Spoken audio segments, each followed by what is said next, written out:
back. Apparently, we are going to be starting again from scratch here on the winner's bracket.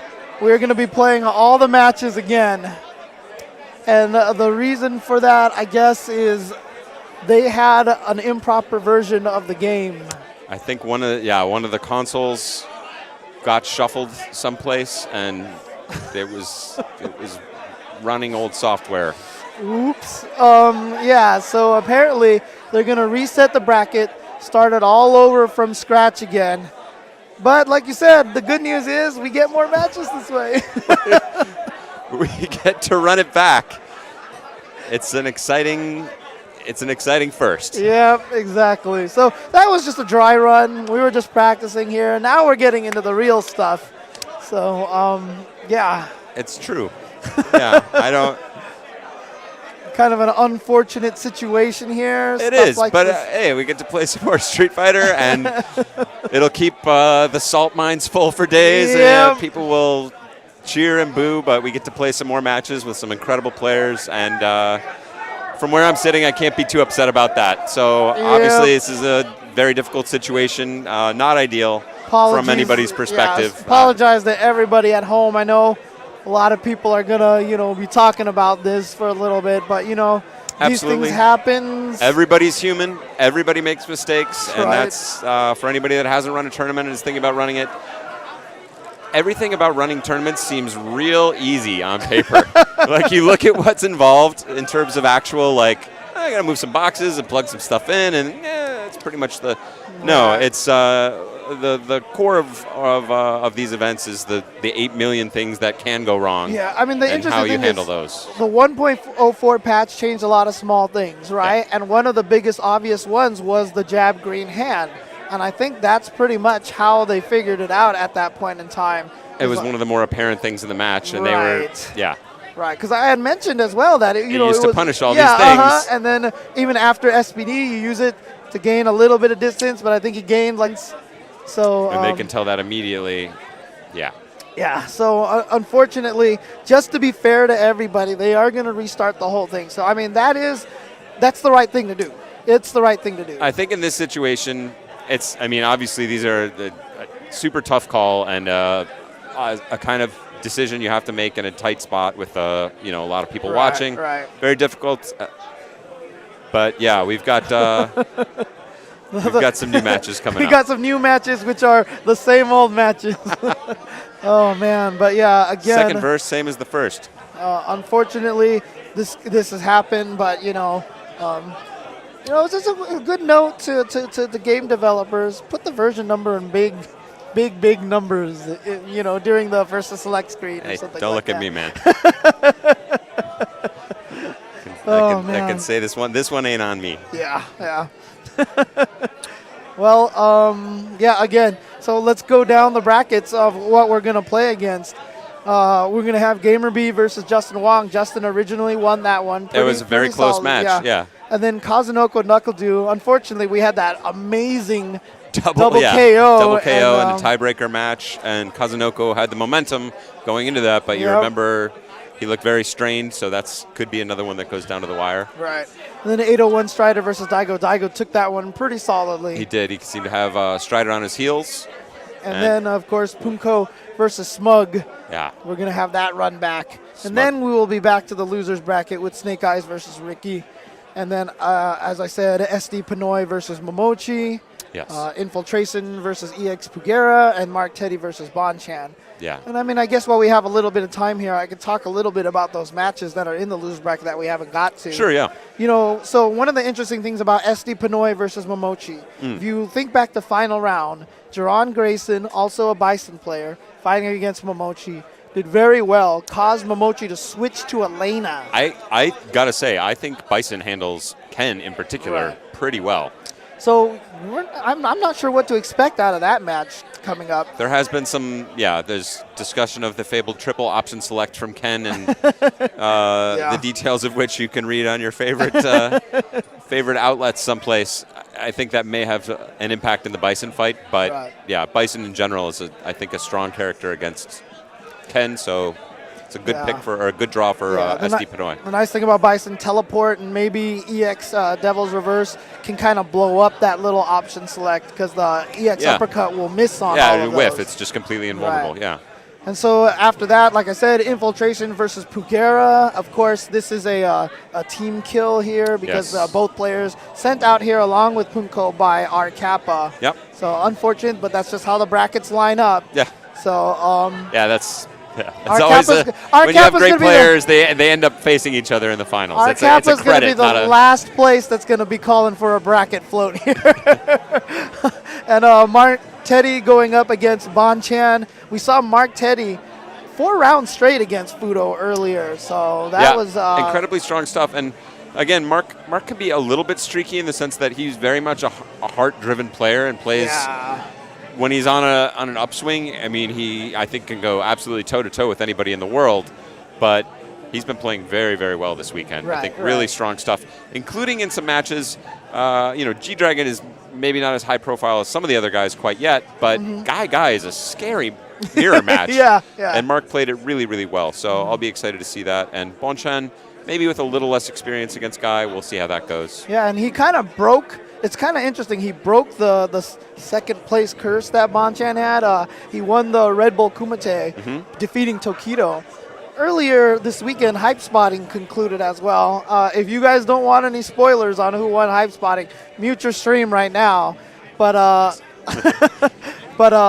apparently Mago took it over Tokido, and now Tokido seems to be having the second place curse. So Bonchan defeating Tokido passed it on to him. Passed it on. Said, "Here you go, Tokido." Have you seen the new horror movie It Follows? No, I have not. Okay, that's pretty much the plot of So it's been spoiler central here. Well, it's not a spoiler. You figure that out pretty quick. But it's a cool horror movie. All right, so now if you want to turn the volume back on, you can do it now. So yeah, no more spoilers. This is the international symbol for turn the volume back. But Hype Spotting 4 did take place this last weekend, also on the Capcom Fighters channel. So they have been putting up the matches very quickly as well. So great. I know on the Capcom Fighters channel on YouTube, a lot of the Hype Spotting matches are out there already. Yeah. So definitely check those out. Some great stuff going on. I've been saving that to check it out later, but All right. So once again, if you guys are just tuning in and wondering what is going on, we had played through 4 of the winners bracket matches. Unfortunately, we found out that there was some version problems with the version that we were playing on. And so despite the fact that we've gone through 4 of the matches already, they are all going to be replayed because obviously, even though they're small tweaks and the players didn't notice them at the time, there's a lot of differences in damage and all sorts of little things like that. With the close matches, it's a difficult decision. That's the call that came down. So we are replaying all 4 of the winners bracket matches. Again, though, that will be GamerB versus Justin Wong, Kazunoko versus NuckleDoo, 801 Strider versus Daigo, and Punko versus Smug. Yes. All right. So while we get this all set up here, I know a lot of the players who have already won are probably frustrated. A lot of the players that have lost are like, oh, cool. But, most of these players do want a fair match. And so in that situation where, might have been different depending on how the changes worked out. So it's a difficult situation. Yeah, and, for sure. Yeah. And I guess we're still trying to sort something out right now. Track down some of the players. All right. All right, so. Yeah. All right, so we're just trying to figure out something right now. Trying to figure out what the situation is. Is it time for the old soft shoe? Soft shoe? And do like some jazz hands and like okay. Some sort of top hat and cane routine. Yeah, I'm not sure what the delay is right now. Yeah. So I guess we'll figure it out in just a little bit. So we will let you know when we know. Yep, exactly. But right now we're waiting for for some players to return to the stage. I see Justin Wong coming back up to the stage here. As we mentioned, he did defeat GamerB earlier, but now he has to try to do so again. So I'm sure none too pleased, but if he's done it once, he should be able to do it again. So NorCal, you got to prove it. Yep. It's the hard way. You know, I wonder if the players talk to each other and, you know, if the loser is just willing to just kind of be like, you know what, let's just let the results rock. I wonder if I wonder if any of the players would be willing to do that. Or do you think that they'd all want the run back? Well, GamerBees seems like a pretty honorable guy, and he's plugging his stick back in, Yeah. so it looks like no. Like, everybody wants to go for it, and you got to respect the competitive spirit. Somebody gives you a second chance. It's just like you see somebody make an input error and have their ultra flail into the air. You don't be like, oh, I'm sorry. I know you meant to hit this button, but you didn't, so I won't hit you. It's a gimme. You dropped your FADC into Ultra. You know what? I'll just get up and let you Ultra me, Yeah. you know, because I was supposed to have lost. All right, so once again, we are back. GamerB going up against Justin Wong. 2 out of 3. The saltiest of runbacks. So salty that they've switched over to Guile and Hakan. No, I'm just kidding. Maybe that was the agreement that they reached. Like, they each pick each other's character. Oh, man. Yeah, once again, you know, it's unfortunate that this situation has occurred. And Yeah.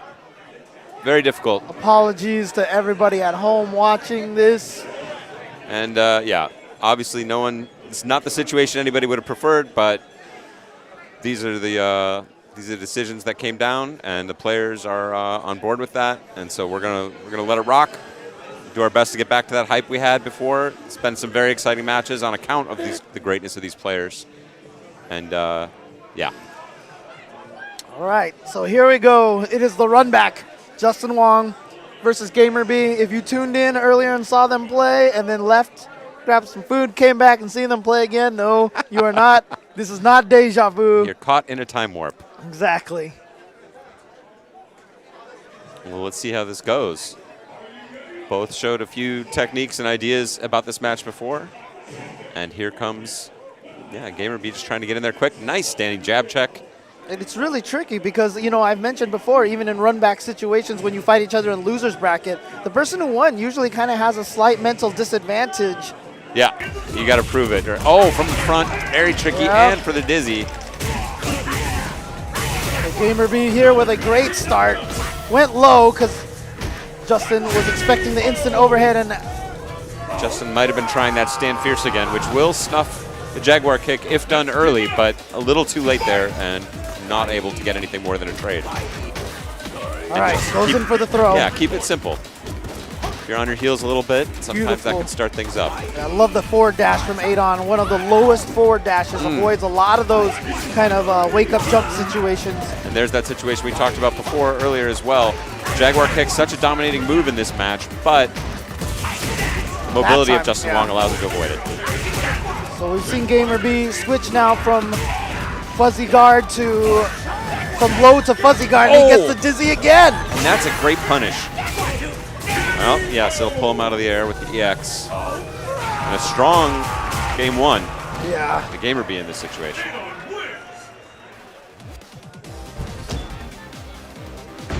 You know that Justin probably is pretty flustered right now, but It's a very tough one. Yeah, let's see if he can gather himself here. Yeah.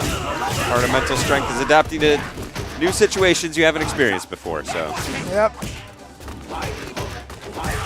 Good pressure. Oh. Ooh, wow, whiffs the throw and then just goes for it again. And Adon slipping through there. Gets the throw, puts Justin into the corner. Trying to keep his pressure going with those air Jaguar kicks, but Justin gets over, drops his own combo. Crouching jab to keep him on the ground, crosses up. And then jumps over. Smart stuff from GamerB. Justin just wants out, finds the neutral jump. Oh, wow. Ooh. Whiff jab. Shades of Mike Watson right there from Super Turbo days. I don't know how anyone gets to own that. All right, here comes GamerB getting that air Jaguar kick. And again with that jump roundhouse. And that was the end of him in the first game. GamerB applying great pressure And those once sweeps, he gets in. Yeah, that has not been something we've seen Justin land yet in this game, which was so important in the first meeting. And that's something we did see a lot, was the Jaguar kick going over Justin the first time. Nice dash back. Oh no! Not sure if he was trying to do that and trying to hit Justin out of something. Chases down the back dash. Dash right into that one. No uppercut FADC. He's going to let it rip. And the forward dash read properly by Gamer B. Just like that, it's going to be match point. Gamer B. Justin's got to dig deep. Not much in the bank in terms of meter. Oh, nice. Oh, great does punish. he complete? He did not have the meter. Let's do a proper completion. Gotta be careful, because Gamer B Oh. has a lot of meter now. Okay, Good successful blocks. block from Justin there, but Gamer B trying to keep the pressure going with those Jaguar kicks. He's using it to counter the neutral jumps. And great addition of the jump back fierce there in his anti-Jaguar kick arsenal.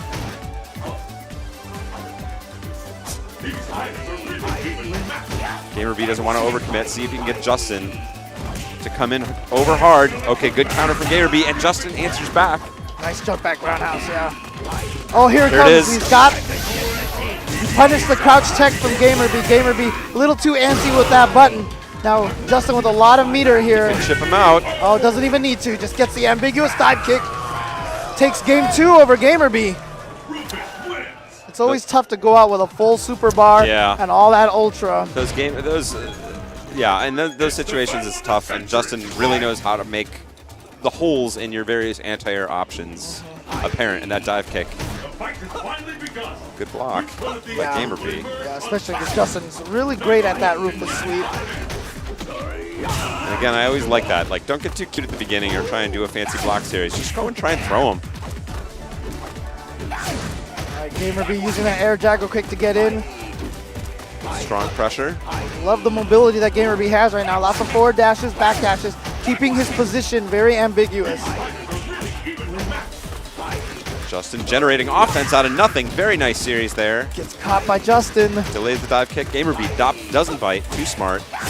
Oh, here he comes. He's got the offense going now. Spins the meter, gets the extra damage. Nice block on the fuzzy guard from Justin. But he's starting to run out of damage even on chip. Okay, burns the red focus. Just wants to get right back in there and put himself in ticky-tack range where he can win on stray hits. Oh, that was really tricky. But great block from Gamer B. At the same time, I do feel like Justin had already committed by that point in the position. Yeah. Again, that stand jab check. I love that. Good challenge, but it doesn't kill. But who's in reversal is more invulnerable. Good block from Justin. Wow. So tense. See those standing jabs? Oh, he got him! Just a little too far. He's got him, yes. A little too far, and Justin. And that's the mobility paying off. Just not staying a static target, keeping the motion going. Justin at match point. Can Gamer B run this back 2 rounds? Yeah, the Jaguar Tooth has not been an effective weapon. You see, Justin just jumps back, dive kicks no matter what, regardless of which one he does. I think it's a really interesting tool because it's got its own risks as well as its own advantages. Perfectly. Oh no, Gamer B not ready, not expecting that wake up EX Messiah. And Justin's been very sparing with them relatively in this set. Oh, not good jump away from Gamer B. Nice scratching jab and a great throw. Gamer B hanging tough. Going low, and he should be able to juggle, yes. Good block and a cross up with that weird timing. Yeah. That's the second time he set that up. Justin successfully blocked it, but then Gamer B got that second crouching cross up short. And this is going to come right down to the last match again. Good challenge. Successful anti-air. Hasn't been able to get it yet. Again, that forward dash, like I said, very useful tool. That's the cool stuff. Ever since Bonchan made it look so cool, now everybody's doing it. Okay, baits it out, gets a little bit of punish. Now Gamer B has a lot of meter now, so.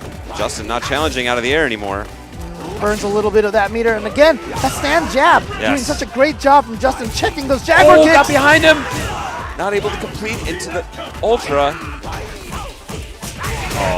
Doesn't slow spin the jab meter. links. Yeah. Oh, stare down. They're staring each other in the face. Now they're firing. Both with enough. Wow, firing again. Justin doesn't try and complete the juggle. He got it! And uses the EX Galactic Tornado to take it. 2 times for your mind. Justin advances on as before, but definitely a lot more nerve-wracking and a lot more tense. That match felt a lot closer in all regards, but Justin Wong taking it down. Same result, yes. And now we have Kazunoko versus NorCal. Remember, these guys played each other 4 games already. So we're going to see at least 2 more. And they were some stressful matches. Obviously, a character like Yun was able to get some rolls on Guile. But NorCal picked a lot of really interesting spots and was able to battle back. Now the question is NorCal allowed to change his character?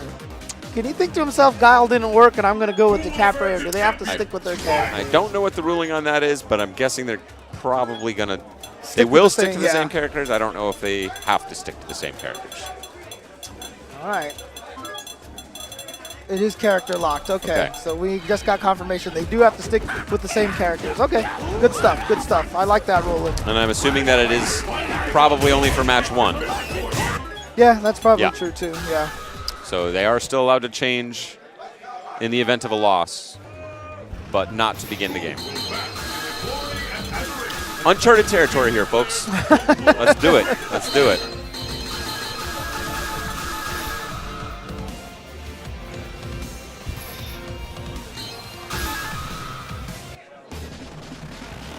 All right, so here we go. NorCal, Kazunoko. The zombie NorCal give a chance at life again. Playing Guile. Let's call him Charlie Nash for this for this Brought match. back to life. He's back. And Kazunoko, as we remember, was sweating pretty hard at the end of last one. Let's see if he's had any thoughts. Oh, delayed get up. Yeah. Very strong stuff. Yes, gets the juggle and another fist. He knows Kazunoko likes to move, likes to hit buttons, and caught him with an additional back fist. Oh, wow. Just walking into those EX Sonic Booms. And something actually shut down the EX Lunge Punch, which is maybe the first time in Street Fighter history that move has actually been stopped. Oh, nice. Overhead from far range. A really clean round. Yeah. Like, he kept Yun out successfully the entire round. Never let him get anything going, which is really hard to do. Well, here we go. He's getting close. He's gotten in, closing the distance. Nice completion. Okay, great reactions there from Kazunoko. And just goes right in there with the meaty crouch strong. Baits out the flash kick, gets NorCal to spend meter, so now he has a little bit more leeway to attack. It's just all over him.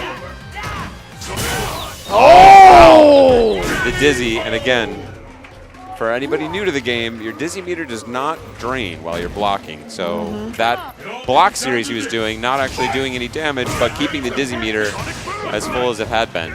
And then that final hit, able to push him over the edge. Again, we saw this the first time. NorCal doing a great job cutting off dive kick ranges by throwing out those stand fierces. And he might have had just one little hole in his game there, and that's all it took for Kazunoko to get in and be all over him. All right, Kazunoko, 3 bars and an ultra. Kazunoko with one of the best at reacting with that whiff dive kick and the up kicks. Now look what NorCal trying to create space for himself. Nice. Calls out that fake block string. Gets a cheeky overhead in there. Oh! Denied! How did he know that he was going to do the red focus on block? That's not even the right time to do red focus. How do you read that? Well, Duke did it. He read it.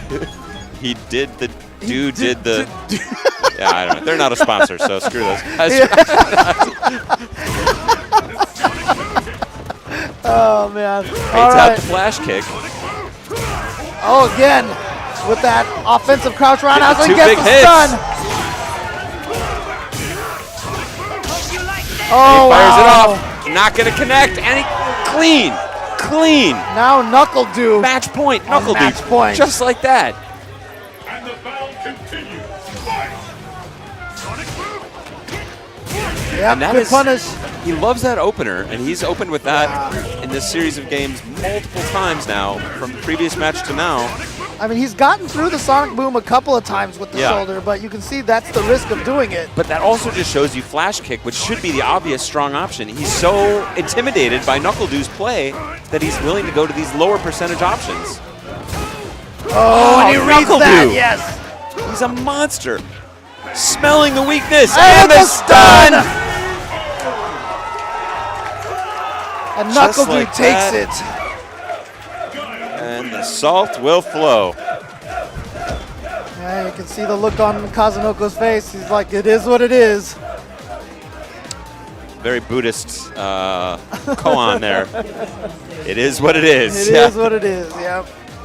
Words to live by. And Strider, a man who's also maybe had some time to do some thinking. And yeah.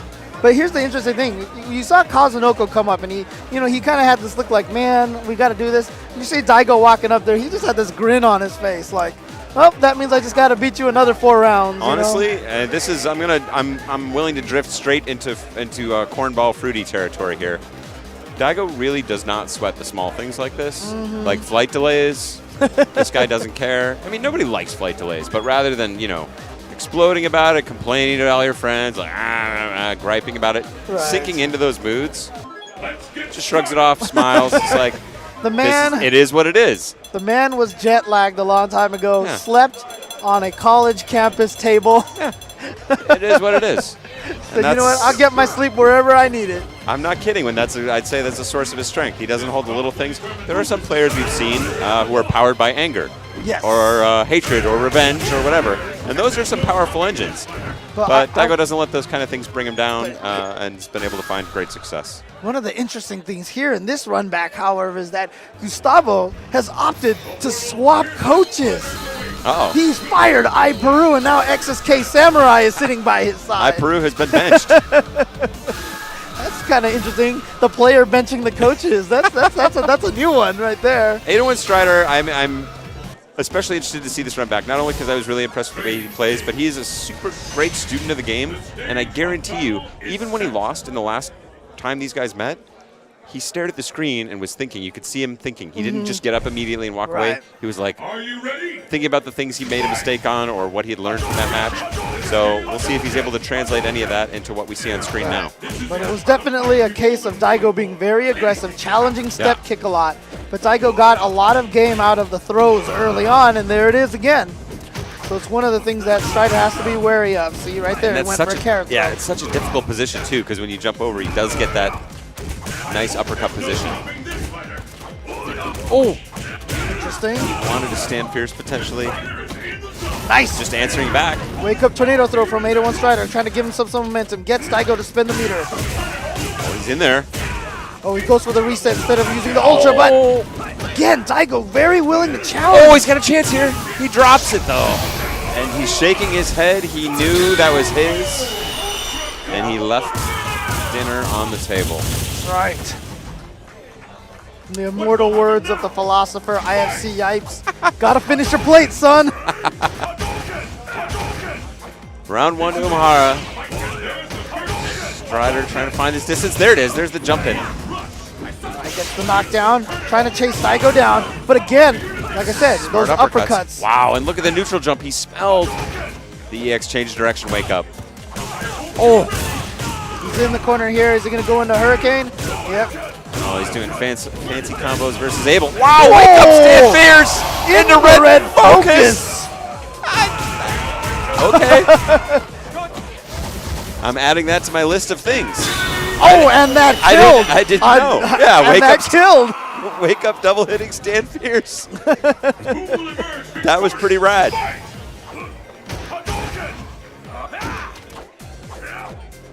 Daigo, a lot of stand jab checks, trying to imply a fireball maybe. Yep. Bait Strider into an overreaction. Oh. Oh, here we go. Strider gets in there. Yep. And so it begins. Read the counter hit on that step kick to able combo into the low fields. Daigo standing very strong, but gets it caught there. A nice roll. Oh, wow. That was such a sick sequence from Gustavo. Whoa! Oh, here we go. Uppercut, but Gustavo is going to take game 1. Revenge of the U.S. He's looking at some notes that Abel had in his hand there. He looks up at it. Wow, focuses right in, lands the opening tornado throw, and the shenanigans begin. Fakes from gets it from the left. Still pressure, showing him a little bit of respect, then goes for the throw. I like it. And Umahara still without meter to be any serious threat. This is a good time to go in. Oh, not the second hit, so it's just not even going to be a knockdown, just a reset. Whoa, red fireball, trying to catch a focus perhaps, because, you know, 801 Strider did start the round with that focus dash through. And they're playing an intense ground game. I'd like to see Strider at least threaten to jump in here. Uppercut really not that bad. Ow, finds the footsie game, out footsying the beast. Ooh, and again with that crazy stutter step rhythm on the step kicks. That was one of the things that sent Momochi to the grave. And it's now going to be match point.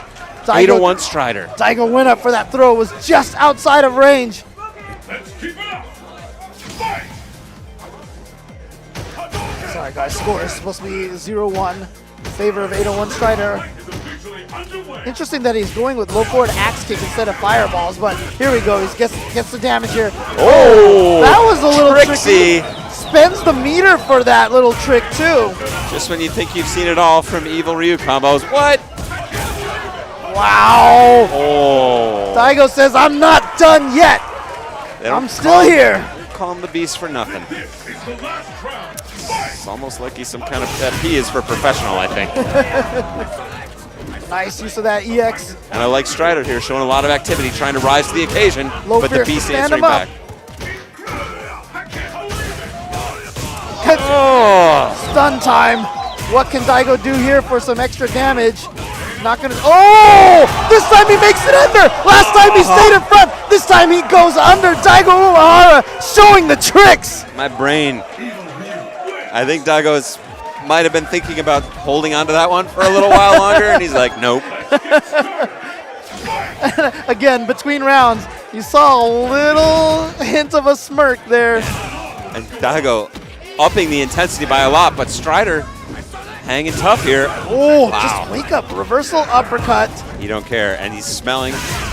Oh, wake up, change direction, powers through the crouching strong.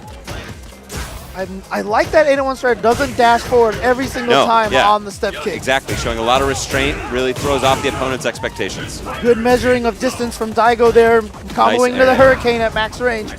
Setting it up. Oh, wow, Daigo all over it. 801 Strider will have one chance to escape, finds it.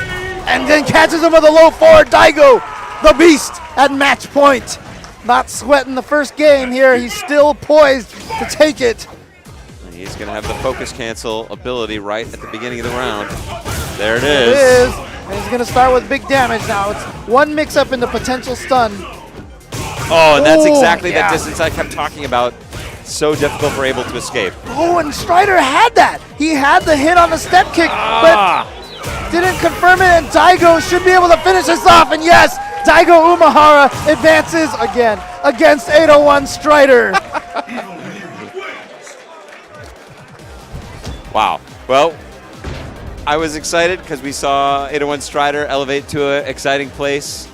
And Daigo's like, oh, we're turning it up? We're turning up the volume here? Is that what's happening? Okay, let's turn up the volume. But see, And turned up the volume, man. Like, that was, yeah. it's a great lesson. It's something that I've repeated on stream many times, in that one of the goals that you should always have when you play a fighting game is to win with as little as possible. Show as few cards as possible. So you saw the first time they played, Daigo was able to win just by playing his basic game. But then, like you said, as soon as 801 Strider, turned up, up the ante, Daigo's like, fine, now I'll start showing these crazy little I'm going low strong to FADC spend a little tricks. resources mentally and show some of my juice. I think I wrote an article about that. I think the year was 1943. Domination 101. That is I right. think it was exactly one of those. Check about, that out in the SRK forums. Look for all of your old Domination. or don't, yeah. Yeah, it's Like, a very that's- different Seth Killian. It's a very no different one needs Seth to read Killian. those. No one needs to read those. But shout outs once again to Mad Cats, always supporting the fighting game community, coming out with a lot of great products these days. And as I mentioned, hinted at earlier, they're teaming up with Capcom for Street Fighter V. They're going to have a lot of things, not even just joysticks, new pads, all sorts of crazy peripherals. Exactly. For Good stuff all from your good fighting people. game needs. That's right. Yeah, but you should read those Domination 101 articles. You really should. Next match. If we weren't already in an exciting place, we've got returning to the stage. Our Yep. Kappas, Punko, up against Team Pi, Smug. Yep. So nice, we had to play it twice. Another good handshake. I like the expression there from Punko. The nice smile. I like that. And this is a difficult one too, because I feel like as Punko, when you've already removed your shirt in the second match before, is that a card you get to play again? What is the impact of a double true. shirt removal? What's the ruling on that? Can he remove his shirt again, or does he have to remove his I don't pants? know. I'm not sure. Oh no! All right, I don't need a ruling on that. Although I would respect if he had like a skin-colored shirt that he was wearing underneath the first shirt, so he could fake us out that he was taking off his shirt, but then have a second shirt that he could continue to remove. That would be amazing. That's when I try and follow the mind games of Punko. That's the hole I fall down. It's this is the deadly spiral that you walk into. And then meanwhile he just threw me. Well, I'm here plotting. Oh man! All right, so here we go. All right, Once again. The story before I felt like was It's the battle of the one, damage obviously between the characters, and two, Smug absolutely challenging every opportunity Seth had to get any kind of offense going. Who is the star? So much damage! Ow! Pain! That just hurts. Pain! And now very close to Dizzy. You know he is. Okay, he should be safe now, but Yeah, he's fighting his Still way back out right at the down halfway lane. down a lot in life. He's got a lot to make up. But Seth, one of those characters, very capable of it. Oh, interesting. Yeah, using that dive kick to slow his descent down to get Smug to miss the timing. Oh, wow, Red! The uppercut! Smug baited that out. And you have to take that little tiny step Yes. forward to get that to hit. Oh. And that was the closing blow to last game. And he's like, hey, you remember this little song? The duffinest move in the whole game. Face, feet, fist. And here we go again, stun time. Wow. Let's see what he can get off of that. Okay, just goes for the simple combo. Last time he went for reset. Short swing blows once again. He doesn't want to give Punko a chance to set much up here. Oh, again, no, the that's wake it. up challenge, Yeah. And you know, I mentioned this earlier, the first time they played, when I said the EX SPD can definitely be a problem for the block strings. And then the one time he went for the EX SPD, Back what swing happened? blow. Exactly. So Smug knew it just as well. Punko going to character select, probably just to give himself time to think. He has not removed his shirt, but the audience is begging for it. They want angry Punko, angry shirtless Punko. The ultimate combination. I'll personally settle for just angry Punko. But this does not look like an angry Punko. It looks like a sullen Punko. Infiltration also. There's a lot of emotions here. It's an especially difficult spot. Woo! Oh, here it goes. There it is. We've got the double dose. Even Smug seems to be endorsing. What kind of world do we live in? We've got grown men standing on their seats cheering for this young Korean shirtless man FGC, ladies and gentlemen. playing Seth. I love the message he's sending to himself. Slap on the face. Oh no! Serious. Oh, with the reset. Why? Oh, double reset. Into And the an stun. instant stun, Smug. That's not right. Oh! That's not right for the people. Oh. It's hard to even feel good about this. That was just a really amazing series by Smug. Incredible stuff. All those players from NLBC is like, yeah, now you see what we go through every week. You see what we have to deal with. All right, now Punko firing back, saying no more shenanigans with these resets. I'm ready for you. Okay, good Smug's anti-air. still challenging, yeah. Oh, again, he caught him on the backswing blow. Punko now catching up. Finding Smug's pace. Oh, Smug challenging that little head stomp tricks. But not able to complete out of the combo. No uppercuts. Oh, the low. Oh, no. Doesn't matter. You missed one Dangerous. combo, leads right to the next Very one. dangerous. Oh, he lives. Oh, it's an overhead. Fuzzy guard, jump jab, and Punko even gives him the handshake, says, you know what, you deserve that because I don't even know that was an option. Punko going to have to go back to the drawing board on Dudley, and that, I think, is why a lot of the international players have been so excited to see this young guy known as Smug and invited him, as you said, to the Topanga World League. Right. This guy is putting a character that I think a lot of people had just written off, not just on the map, but looking like a serious contender, to maybe go the distance here today at NCR 2015. Yeah, I mean, literally that character went from, this character's okay, he needs more, then Smug played him, and now everyone's like, he's too good, he's too powerful, this character's way too good. There's no higher compliment than to take something that everyone had written off as junk and turn it world class. But that's the genius of them fighting games, is the ability to create. You're given a box of tools, and you can make the most of it, and in your own unique kind of way, find somebody who fits your style. And it's really interesting because we kind of have we have kind of like parallel stories here. We have Snake Eyes, who has made Zangief look almost unfair, and Smug, who made Dudley look almost unfair. But interestingly enough, over the past few months, Zangief has been getting kind of exposed recently. People have done their homework. Yes. And this is the stand. I mean, we're familiar with this from years of Evos. Like, whichever character wins Evo, everyone like goes out and immediately starts to play it. Yep. And then next time, everybody's real good at playing against Gen or whoever it might be. They've all done their homework on the sneaky little extra punishes and setups for somebody who's unusual.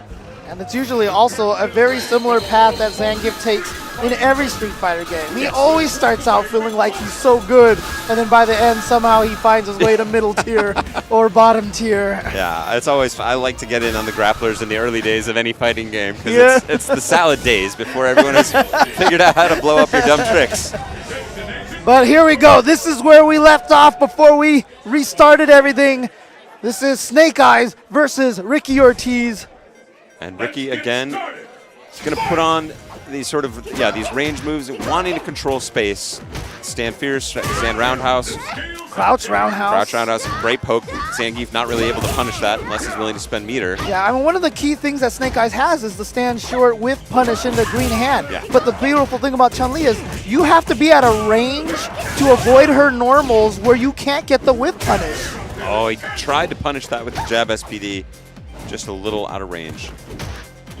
Crouching strong, very good. Basically, every single button Chun-Li has is pretty good against Zangief.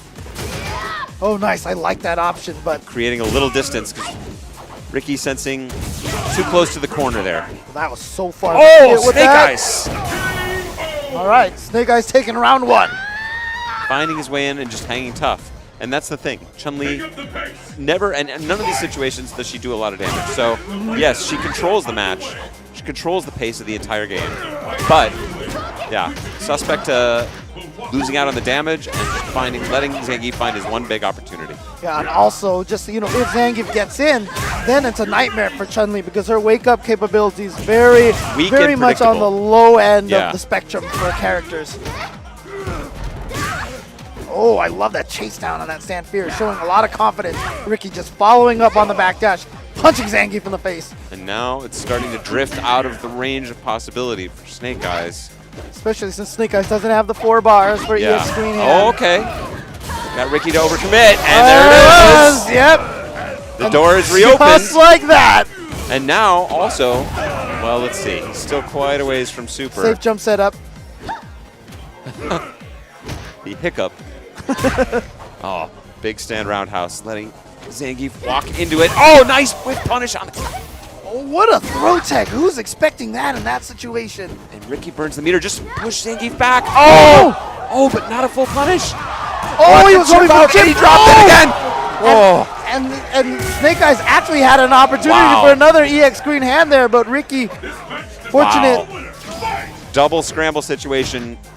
Both competitors left it on the table there. All right, nice air-to-air from Ricky. Keeping Snake Eyes at bay. Reaching. Throwing out those normals. Let him run right into him. Don't overcommit. That's the game plan for Ricky here. Okay, that's punishable. Oh, good. Solid punish. Yeah, great punish. Not spending too much to try and get out of there. Snake finding that standing strong, but very, very limited options from where he's standing. But as you saw, once he gets in, it becomes very dangerous. Yeah, against her normals, Ricky doing such a great job keeping Snake Eyes out. Yeah, and there it is. She was just waiting for that jump.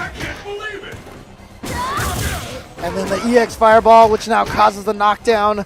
Maybe I could say the magic words that it's going out of range for Snake Eyes so he could get something amazing started here. Okay. As if on cue. Commentator. Oh, from the front! Oh, Oh, the trying double to chase chase. down the Chun-Li's backdash, but Chun-Li's backdash. So fast, yeah. So fast. Not the longest range, but very quick. And again, we have moved into loser's bracket. So all the previous 4 matches, the loser was sent into loser's bracket, but this time the loser will be sent home. Ricky Ortiz up 1-0 versus Snake Eyes. Good pressure. Finds that pile driver. Gonna eat all that gray damage for basically 45%.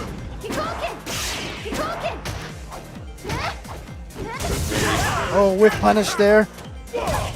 In. And you Goes play for the SVD again. That jumping forward allows him to extend pressure at the beginning. Oh, wow. And again, that trade. Yeah, Woo. Chun-Li able. It's difficult for her without a charge to beat things cleanly.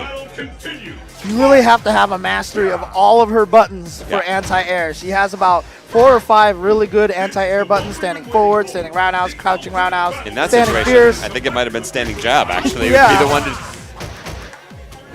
Uh-oh. Snake Eyes is in. Ricky's taking a ton of damage here. Oh, no, just goes for it again. And using the EX, so he's got the safe jump set up.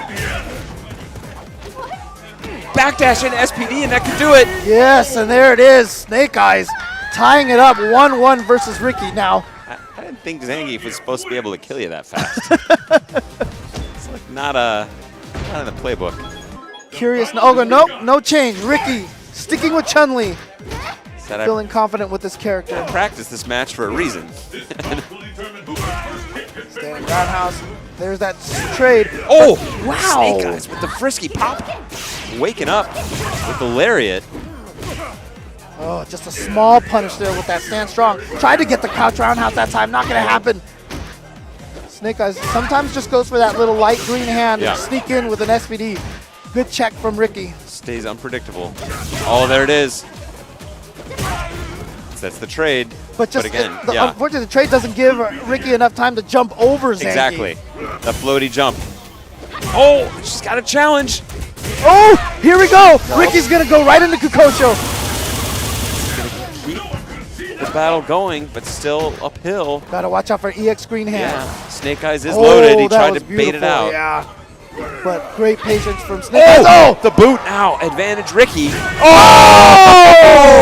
Not necessarily even needed to be a whiff punish. Nothing Chun-Li could do after whiffing that stand strong. You can see it was a chip damage right there. She recovered in time, just she didn't have enough life to block it.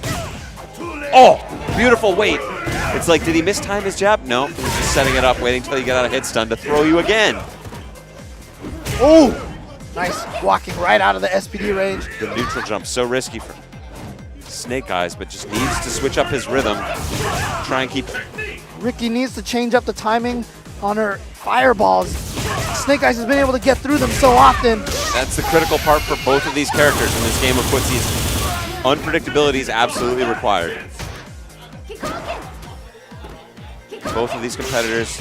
Snake Eyes just trying to walk Ricky into the corner. Yeah, they're genius at recognizing patterns. And will punish you for him. Runs into the big boot, using that Superman extendo punch to try and jump from a safer range. Oh, he landed it! Not going to be quite enough to kill. That was only jab SPD. Oh no! Just a little Ricky far. misses the punish but finds the EX fireball. Oh, it just goes for the EX green hand. And you could see that Ricky thought about it just for an extra second, like, maybe I won't hit this. I'm going to hit it. And then Zangief, ow, blam, green hand. There it is. And Ricky Ortiz eliminated from NorCal Regionals. Ricky, definitely one of the shining stars of NorCal's Street Fighter scene. Correct.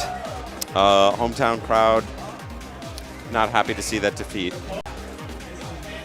And coming up next, we're going to have a match we talked about before, Momochi going up against SD Pinoy. Before we get into some details on that, definitely check out turtlebeach.com.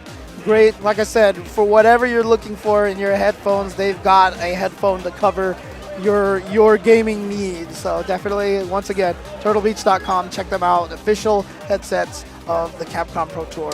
Cool stuff. Yeah, but once again, we mentioned this a little bit earlier. SD Pinoy versus Momochi. Pinoy kind of being a little bit of a surprise, as you mentioned, the Cinderella of yeah, this you event. got to have one. Yeah, It keeps absolutely. it spicy. And obviously, he's not at all an unknown player or like a weak player who somehow snuck through the brackets or anything like that, but somebody that we're not familiar with seeing quite at this level. He's Right. playing a little bit out of his comfort zone, but he's trying to stay loose here. You see him warming up. A little bit of nervousness, a lot of hand motion, a lot of face touching. But like I said, the last Cinderella at a Capcom Premier event here in the States was at final round and was Jerron Grayson. Ah, Jerron, Yeah. longtime player, very Right. interesting style. And guess what? He uses M. Bison, There you go. and he fought against Momochi in winner's bracket and caused Momochi to switch over to Elena, one of Momochi's 18 surprise pocket characters. He does have a lot of know. pocket characters. So I'm going to be curious to see if SD Pinoy can also cause that kind of a frustration for Momochi, or is Momochi going to go straight for Elena, or is Momochi just going to be able to handle? Let's see. Let's see if SD Momochi Pinoy. doesn't touch anything until Pinoy commits. Yes. Yep. I thought, I'm just rubbing my hands here. I'm just I'm loosening up. Yep. Oh, okay. Did you pick your? Yes. There it is. Straight to the counter. Oh no, he's going A with a different different counter. We saw Evil Ryu earlier this weekend, which was a surprise to a Yeah. lot of people.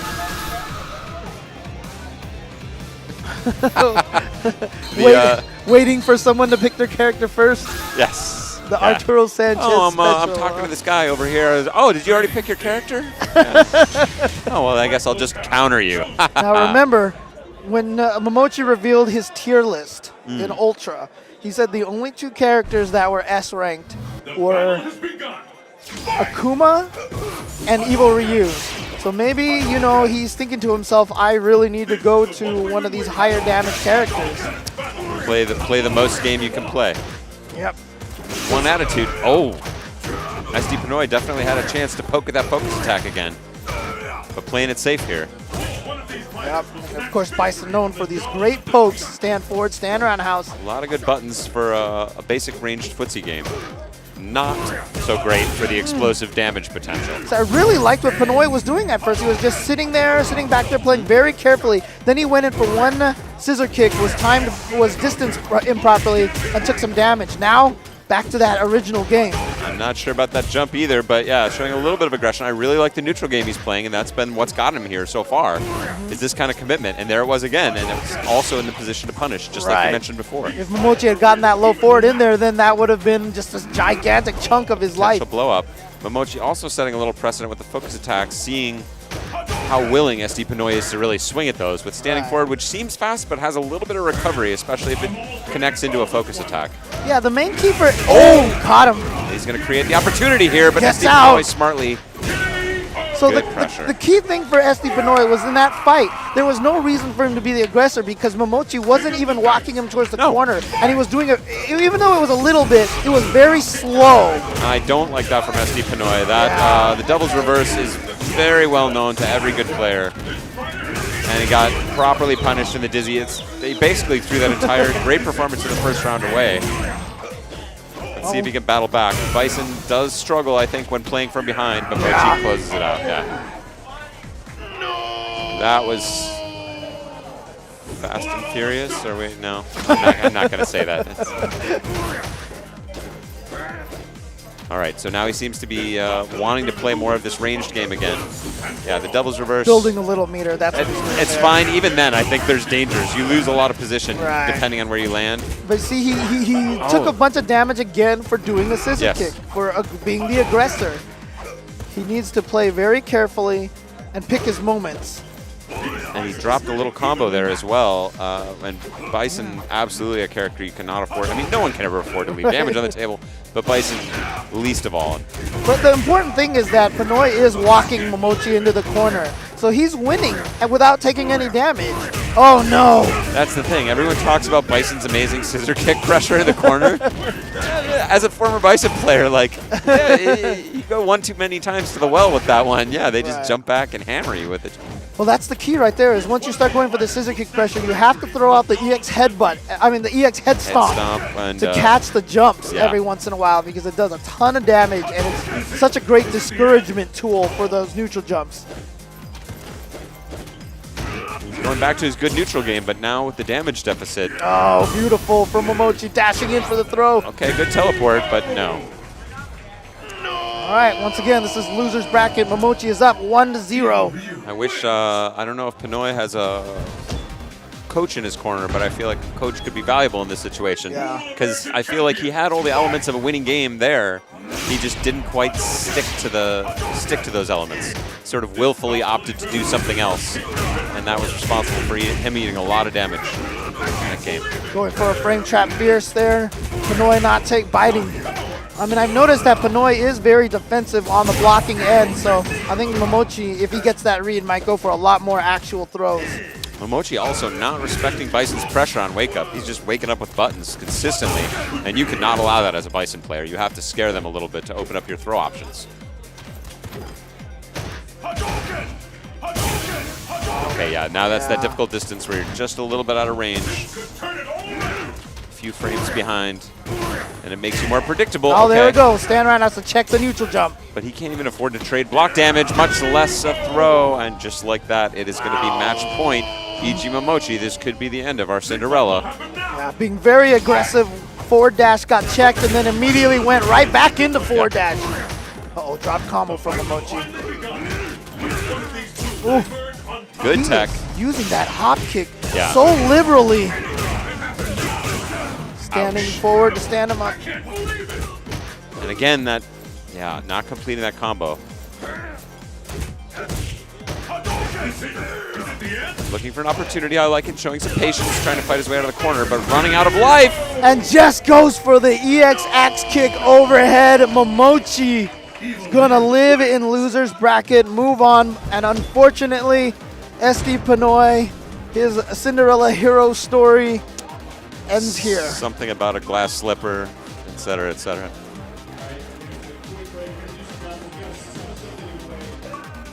All right. Okay. Hey guys, so just a little note, we're having little problems with the quality of the internet here right now. So don't go anywhere. Stay on the page. What we're gonna do is we're gonna reset the stream and we're gonna switch to a different connection, and hopefully things should be a little bit smoother. So we'll be right back, guys. Don't go anywhere.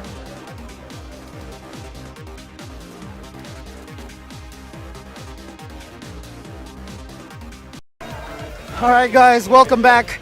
Northern California Regionals, all part of the Capcom Premier Tour. I'm James Chen. I'm Seth Killian. And so hopefully things are taken care of. A few technical issues here, but we are going to go right back into the action. Again, we are in loser's bracket. And Absolutely. we're going to start off, as you can see on the screen, R Kappa's Pugera going up against R Kappa's Infiltration.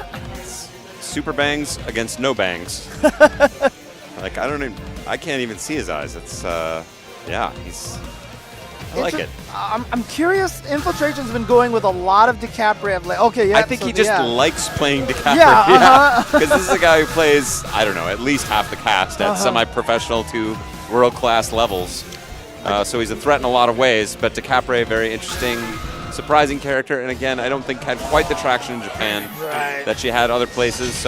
But Pugera, obviously, a monster with Ibuki. Yeah, very tricky when he gets his flow going. I'm really curious right now because DiCaprio, obviously brand new character to Ultra, so I'm not super familiar enough to think how she would do against the kind of vortex mix-up of Ibuki. She does have some escapes for sure, but in the neutral game, we'll see if Ibuki's speed is enough to potentially offer punishes to all the feints you see from.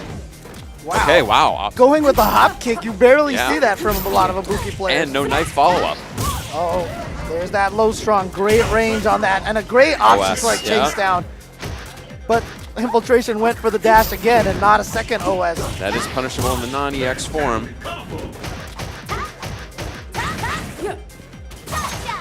Okay.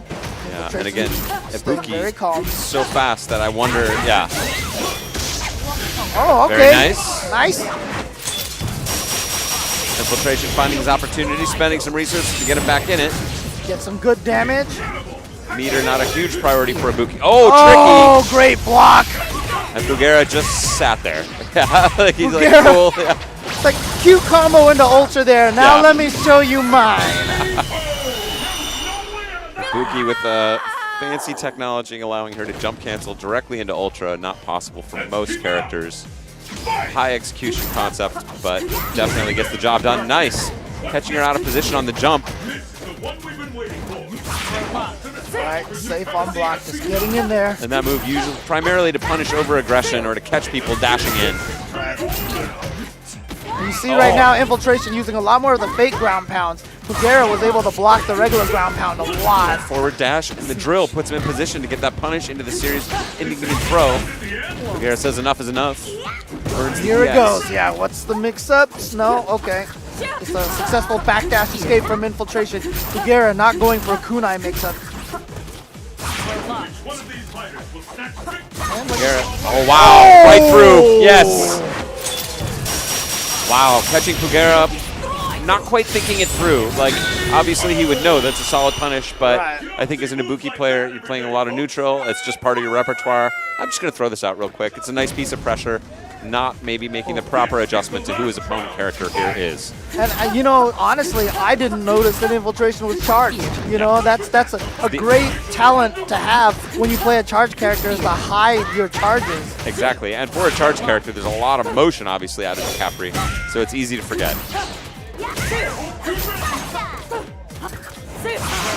Oh, very nice focus yeah. punish. That is not a focus breaker, but Pugera, rare drop. And then just accidentally a little bit closer than she thought, so that low strong. Oh, very sneaky with the late knife. Catching Infiltration out of position to punish. Oh, wow, back into it. Now DiCapri locked and loaded with her Ultra, keeping Pugera a little more cautious. Pugera tries to get in there with dashing forward, but Dashes forward Unfazed, and blocks to try and bait out the reversal from Infiltration, who did not bite in the corner. Very smart stuff. I just got right out of there with the diagonal scramble, Yeah, medium DiCaprio- kick scramble. Right, very strong on the escapes. Oh, Wow, let's just go for it. That was no way to save himself from that. And then it not connected. That was supposed to be an Ultra. Oh. He got EX uppercut instead of Ultra, and it's gonna cost him. A critical drop. That is game one to R Kappa Infiltration after R Kappa Pugera. EX Pugera had it all right there in front of Are him. you ready? Fight! But these scramble situations and having excellent execution are very much a part of the game. Yeah, that overhead actually will catch jumps as well, sort of dual purpose. Oh wow! Look at this. And it's just aggression. And strange rhythm too. I really like this pressure. Oh, right over the dizzy. slide. A dizzy.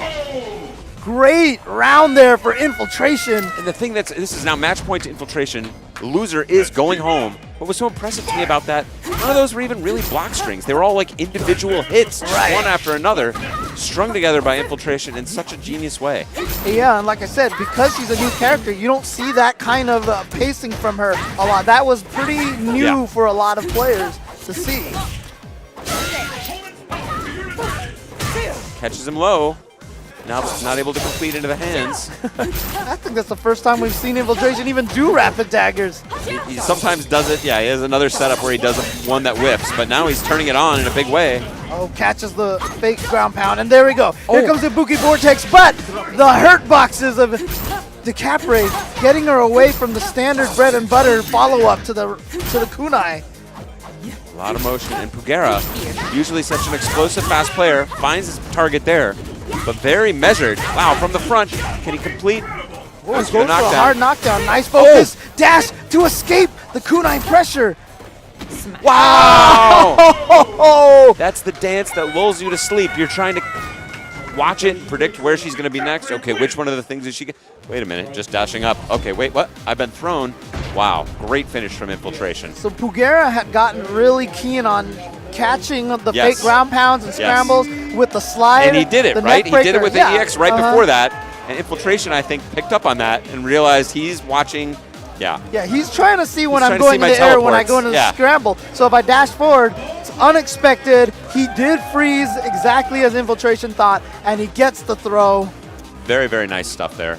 Great awareness from Infiltration. Unfortunately, EX Pugera has been sent out of the tournament. Infiltration will move on here in loser's bracket.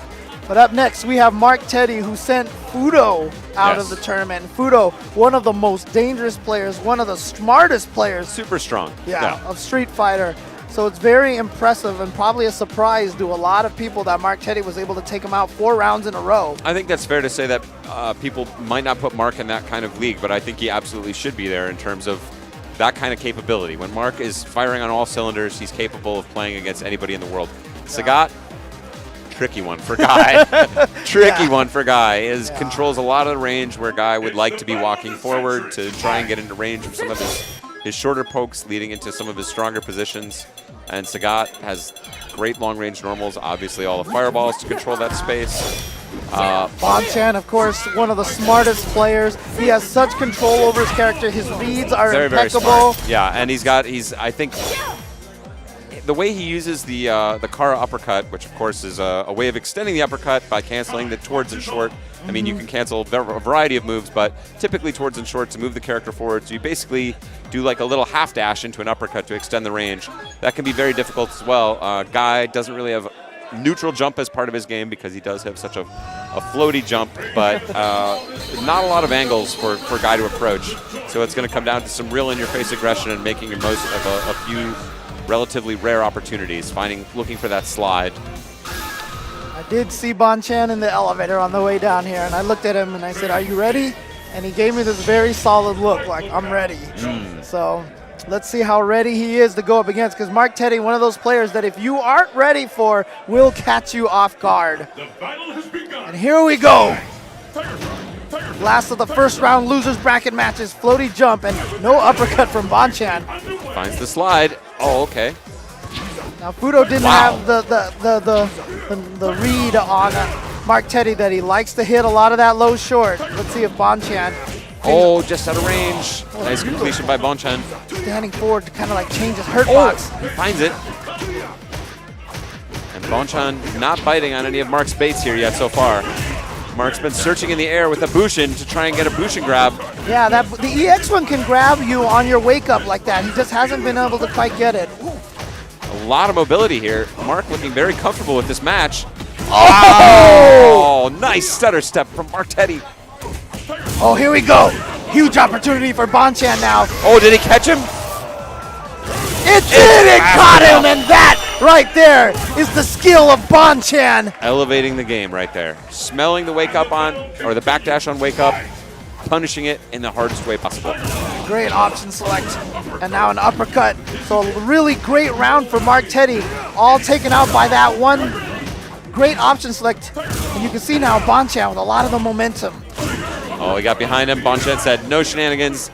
Eat the tiger uppercut." Catching him. Nice block from Bonchan. Signs of Bonchan with a great read so far. He's been... Playing a much more conservative game. Just trying to punish Mark's overextensions. Bonchan challenging with his own wake-up normal. Very crucial. Not afraid of that crouching short. Oh, and catches him with a low forward tiger shot. Bonchan goes up 1-0 versus Mark Teddy. And this is the risk, I think, for Mark, is that he's playing a style that expects a certain amount of aggression or a certain amount of button hitting from your opponent. And Bonchan just not hitting a lot of buttons as a counter, essentially. He's just Mark playing Teddy. a very, So I want to see Mark go for something that was missing, if you think about it, throws. Yeah. He's not pushing on the throws. He's not going to, without that kind of pressure, I think Bonchan made a really smart adjustment there to just not hit buttons because Mark's not forcing him.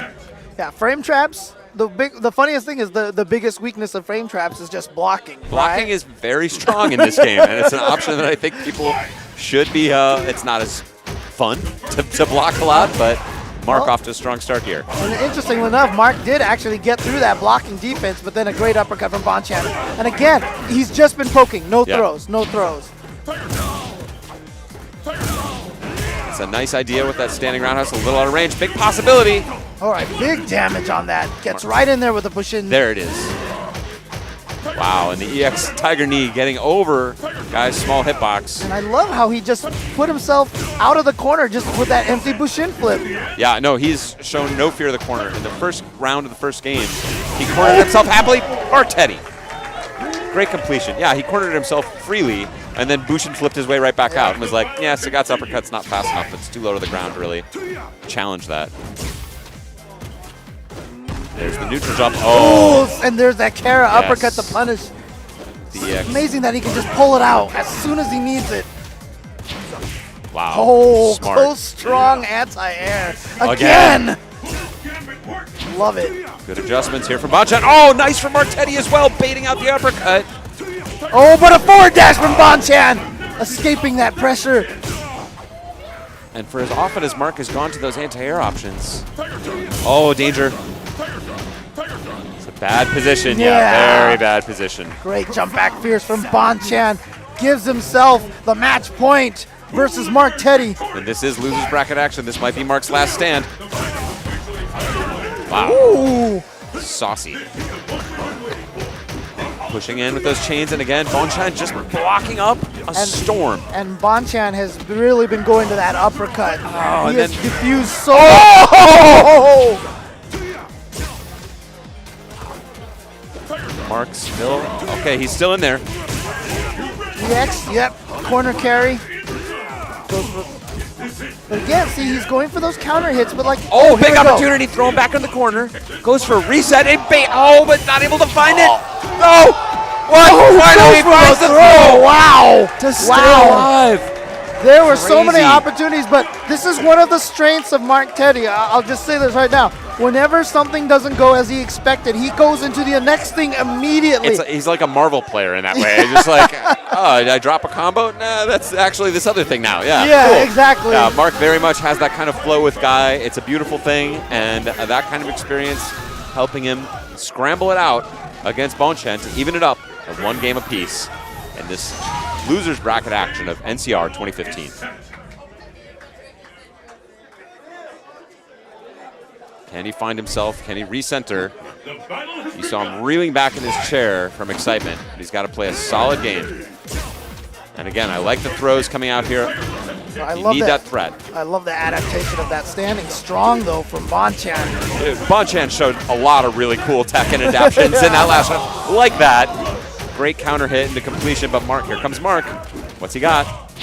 Mark got that frame trap to work that time because you saw him stand up for half a second. Bonchan standing strong here. Oh, here we go, opportunity. Yeah. Jinx. Man, and that's the thing that's tough, is for as much as I think throws need to be a part of the repertoire to try and scare Bonchan, Mark's been either counter-thrown or teched like the vast majority of times since those throws have come into his game. There it is again, like he's getting tossed around. It's been definite advantage of Bonchan. Spending a little meter, get some extra damage. Oh, this time Bonchan was ready for it. He's just playing a wall here. Oh, Wow. beautiful forward dash to get right under there. And now It's match point for Bonchan. Mark's got to pull something out of a hat again here.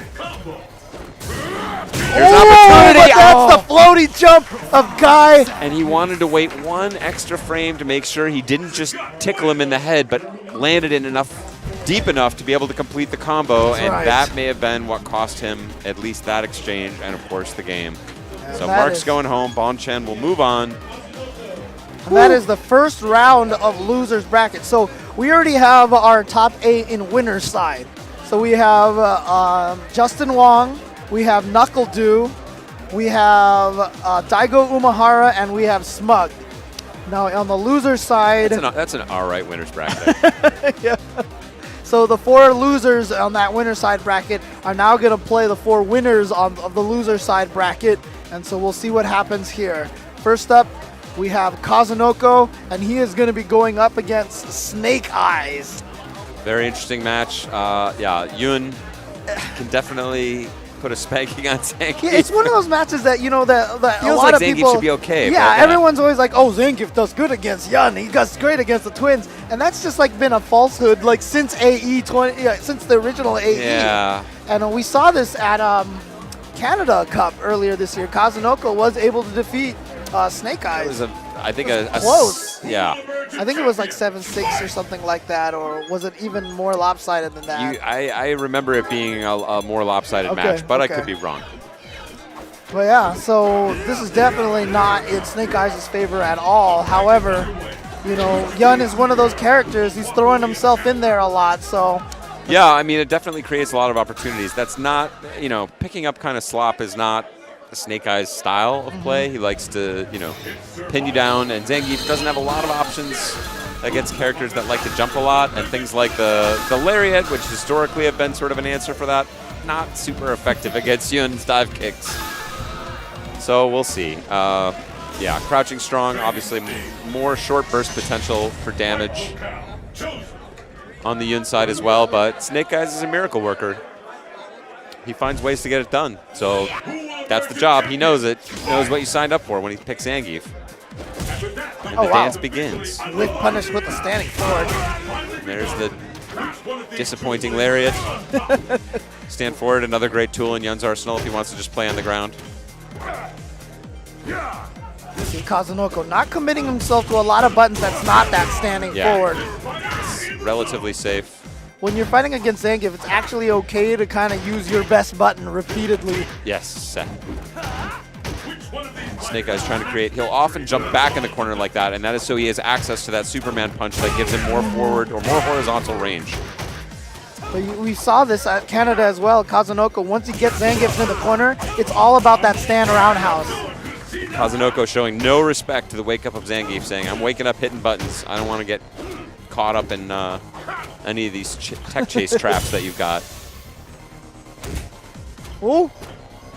Oh, he gets that Superman punch in there. Oh, he had to save himself, yeah. Because that would have been Ultra 1 and that would have been problems. Snake Eyes showing he's willing to gamble a little with a focus attack. Okay. What is the answer to standing forward? Ooh. Switching it up. The towards and fierce. Wow, burns it again. Oh, and a trade. Very, very smart from Kazunoko. Yeah, he was waiting for it to jump. And Snake Eyes tried to be as patient as possible, but finally just gave into it. I mean, you think if you don't jump for like 20 seconds, you get in the back of your mind, like, he can't possibly still be expecting to jump. I've clearly signaled I'm not a jumpy kind of player, but then he jumped. Which would have been, of course, brilliant if he had actually won the round. Nice, great reactions once again from Kazunoko. Oh, he baits it out. Kazunoko getting the standard punish. Oh, chases the backdash. Yeah, option select to stand forward. And here we go again in the corner, that stand roundhouse. Oh, and no opportunity. That dive kick gets him to the ground so fast, he's able to uppercut before Zangief is even in range to hit. Coming down from the jump. It doesn't get any more intense than this. Looking for it. Still no solid answer to the standing forward, as well as the many other folks. Oh, and then the red focus off of that, and that should take it. Kazunoko going up 1-0. Again, this is not top 8 yet, so we are still at 2 out of 3. Looking very, very strong there. And yeah, as we said, I don't know where the idea came from. Like, Zangief somehow wins this match, but it's because he shuts down the dive kick pressure, so everyone thinks, well, obviously, then that means Yun has nothing left. That's it. And that's not true at all. No. Nah. Yeah, I mean, there's definitely things Zangief can do, but it's a tough one. That stand forward, it's not just that it comes out quick, it recovers quick. Right. And it's not a great move in most matches, because it doesn't really lead to a lot, but it just controls the space around Zangief brilliantly. I do like that Snake Eyes is challenging a little bit more with that standing strong. Oh, wow. The active frames on Yun standing strong. He was trying to whiff punish the standing forward. Oh, finds his crouching short. Very much in it. Trying not to jump. Trying to keep it clean on the ground. Creating a little more space than he's had in usual matches or in the previous game. You have to be so sure if you want to commit to the sweep, which is sort of, in some ways, the proper punish to the stand forward. Oh! Here's counter hit! Who saw that one coming? Not Kazunoko. Comboed in the stand short? What? And even look, I see like combo feed. He worked on the game and he's pointing at the screen like, I didn't even know that. Who does that? Like, who knew that worked? The fight is underway. Oh my God, Snake Eyes pulling that rabbit out of his Very hat. cool. Very cool stuff. But that's just one round, and he's still down a game, so he's got to find it. Wow, Kazunoko getting a little cute there, trying to walk right in. Snake Eyes says, please. And now, just like that, tons of damage and no meter spent from Snake Eyes. He's in danger of giving this game away. Well, Snake Eyes has to be careful. Always a full super bar and an ultra makes Yun extremely dangerous. Got to watch out for that low. And he's going to spend it to make that happen. Snake Eyes, I think, is willing to not take chances and just hold that. Yeah. Like, because that's not a position Yun wants to play from. can take 2 or 3 more of those before it's even. And just like that, Yun builds that bar back that he lost. Oh, he baits that out, and nice punish. That is a difficult move to punish. Credit to Kazunoko there. But still slight advantage Snake Eyes, but in a bad position here in the corner. And Kazunoko, the story of this round after his blow-ups, after trying to walk in, hits a little too high to complete. And he picks it up, but doesn't use, oh, he's got to spend the meter to save himself, yeah. Oh, catches him so with that. Smart. Oh, and catches the forward dash with the low short. That's Snake Eyes good. tying it up 1-1. We will see more. Wow. A lot of concentration from Kazunoko, crunching the numbers. What do I need to do differently? What's the missing element of my equation? A little more aggression, so a different style this round. It's just going straight at him, challenging him. And great, yep, again, that dive kick. He's always ready for the up kicks on the backwards jump there. And here's that position that has caused Snake Eyes a lot of problems. He tried an interesting, much more neutral, more measured style last game, and Snake Eyes stole it away from him in both rounds. This time showing a lot more aggression and going very well for him so far. And he has so much ground to give. He's able to, look, backing up to that position. Every time Snake Eyes takes a tiny step forward, Yun takes another tiny step back. Wow, I like the challenge. Just to put that on Snake Eyes' mental stack, he's got to think about that. But he is slowly moving him to the corner. He's got a lot of great rounds, or excuse me, a lot of space to give. Yeah. I think he's completely comfortable with this because he's happy to trade damage for position in this situation. You also have to, once again, be careful of the forward dash, low forward from Yun into red focus. Yeah, he made a really smart decision to jump in, spotting that standing roundhouse, one of the few moves slow enough to allow him to avoid the uppercut, but not able to capitalize. 25 seconds. Oh, and there it is. It's the corner carry. Spends all that meter to make sure he can win this round. He is now, Kazunoko is at match point. He needed the knockdown. I like the idea with the lariat, but it didn't come. Cost too much life. And now Snake Eyes showing a little more aggression. Well, it's a tiny bit more aggression, but he's playing from about a third of a meter closer than he used to, which is categorized as aggression in this match.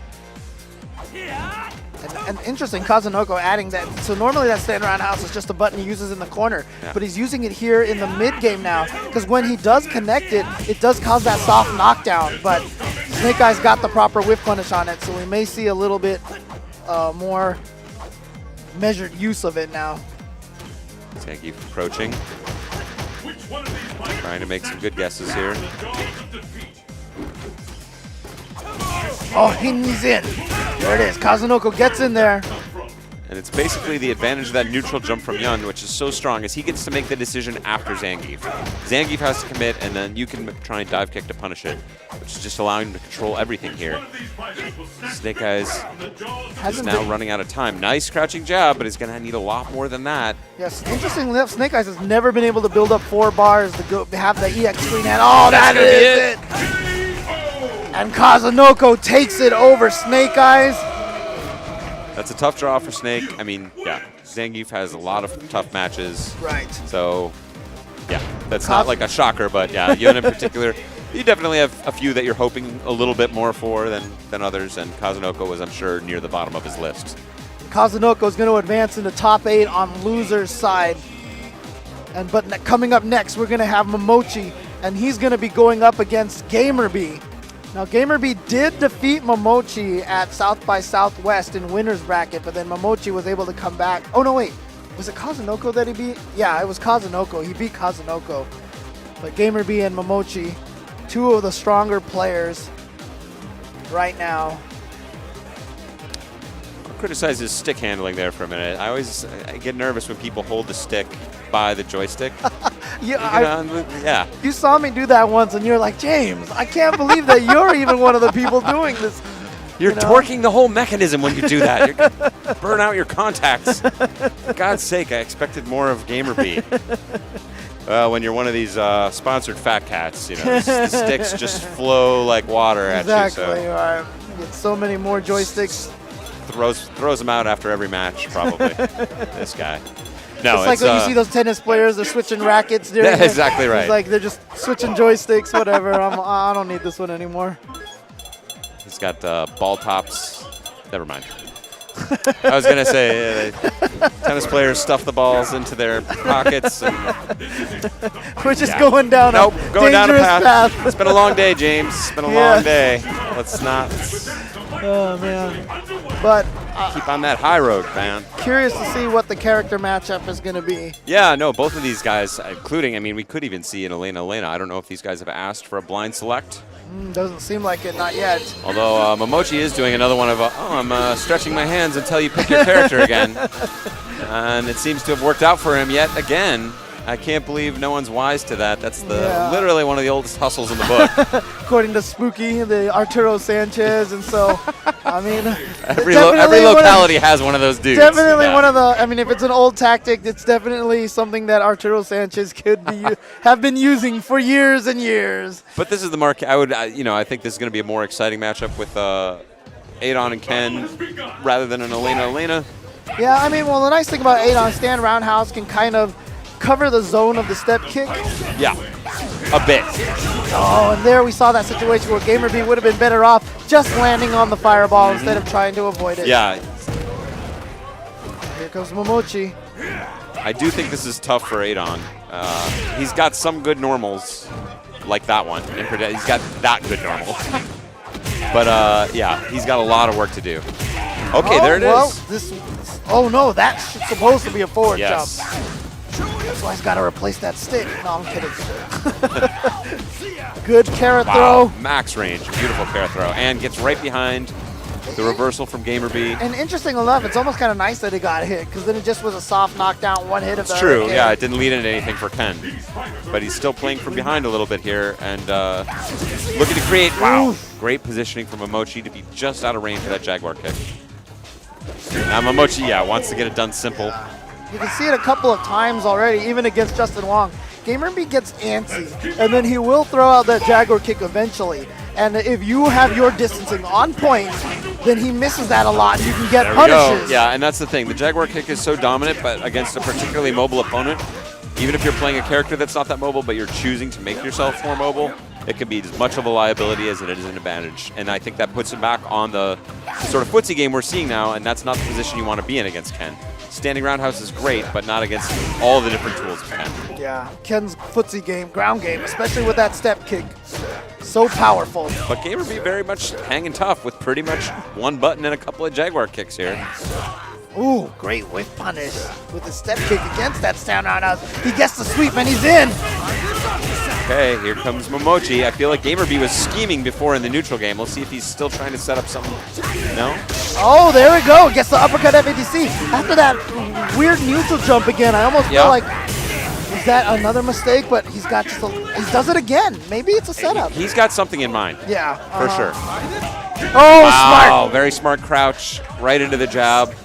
That does land mysteriously fast, as well as having great ability to cross up with a lot of hit stun. No punish on that new faster Ken sweep. Gets to get away with that. Oh, wow. Just walks right into position for a good cross up, and GamerB. His brain, whoa. Nice, standing forward. Yeah, they're rarely seen. And he gets in there, gets the hard knockdown on that sweep. Empty jump into grab. Baits out the Okay. uppercut. And gets Momochi to spend all of his meter. Yes. GamerB sitting Ooh. on a full bar now. GamerB, I think, has gone back into his scheming mode here. Okay. Oh, gets him Very from nice. the front. Good Tried block. to go for the empty jump and a good challenge for Momochi. GamerB has a great variety of mix-ups on his post-knockdown setups. And now chip damage is a danger. Yeah, and Low that fierce in the might be super. what he's going for. I hope he does not overthink on that one, because I think it's an option that's great to have, but it's not what you want to start game around. Okay, good And stop. it didn't need it. I got the get center. worried Yeah, sometimes when game players Yeah, when players. They get one-track minded on some cute thing. Exactly. Like they've got it all. It's all working for you. You've brought them right to the edge of death, and then you're like, I could do this other cute thing. And it's like, no, that's actually way harder to set up than the other things you were doing that one. Yep. But Momochi, or excuse me, Gamer B, on top of it there. Looking very strong. Now, I did hear character select theme. I didn't see if they chose a different character. Just find out right about now. Nope, it's going to stick with it. Drama fail. Now, did he have Ultra 1 before? Or did he always have Ultra 2, Momochi? I want to say he had Ultra 1. But Okay. Get started. Fight. Hadouken. Wow, is Oh, that wow, a Kara no. Fireball? And no anti-air. You know, Yeah. usually when someone jumps at you over your fireball, you always uppercut anyway. Because if you're going to block, you're going Right. to block. If you don't, you uppercut him. Hadouken. Hadouken. Oh, wow. Challenge from Gamer B. Good. I think that throw is something that Mochi definitely needed there to try and. Oh! Gamer B put him right on his back. Nice stuff from Momochi. Gets the knockdown. But backdash from Gamer B kind of diffusing the momentum from Momochi. Yeah, and Momochi also cracking there with the jump and a lot of wake-up uppercuts. Interesting. He's not. I don't feel like Gamer B has done a lot of abusive things when he's opted to block, but Momochi's chosen to wake up swinging rather than block in a lot of these cases. Wow, that was a bold uppercut. This game's getting a little loose here. All right, so Gamer B now on his heels. Momochi with some pent-up aggression here. Okay, Gamer B puts the fire out. Wow, landed on same side. That totally looked like a cross-up to me. And that's the trickiness of Adon's jump arc. Exactly. One of the more ambiguous jump arcs in the game. Ooh, that standing roundhouse has given him a lot and gets through that fireball. Finds the EX, and again, Momochi waking up swinging. Goes right at it, finds Akira. Oh, wow! Wow, that was gutsy. Gotta be careful with those Jaguar cheats. It was a quick meter build just to try and have an EX queued up. Oh, step kick. All right, Momochi staying alive here. It is still game point. Trying Gamer to B. maintain his reputation right now as one of the world's best. But Gamer B trying to show that he is right up there with everyone in the running for this year's Capcom Cup. He's been on the fringes, just at the outside of the very, very toppest of levels. Well, second place at an Evo 2012. Momochi looking so good here. Oh, opportunity. Just went for the crazy Ume Shoryu with Ken. Okay. Here we go. All right, settle it down, Momochi. You're letting it slip away if you want to stay in this. Oh, Wow. strong. Fancy stuff. Oh, doesn't complete. Yeah, there it is. But knew he had Gamer B on his heels and able to cling to that momentum and close it out. One game apiece. Evil geniuses, Momochi. The footsies between these two players so tightly played. But like I said, Gamer B tends to have that ability to trigger first. Yeah, But he has been playing it very solidly here. I'm really impressed. I mean, obviously, we all know that Stand Roundhouse is the best button in this exchange, but the totality of Ken's tools, I feel like give him a slight advantage. But Gamer B's really kept it together, just playing a fairly straightforward Adon game here. Again, another odd neutral jump from Gamer B. He's got some idea in mind, and I hope we get to see exactly what he's got queued up in that situation before the match ends. Oh, great reaction. And that's, yeah, Momochi is very much playing exactly into the kind of game that I feel like Gamer B wants to be playing. Playing kind of stable, and after that burst of aggression we saw in the last round, that worked out so well for him. I'm surprised to see this this contentedness with more of a neutral game. Yeah.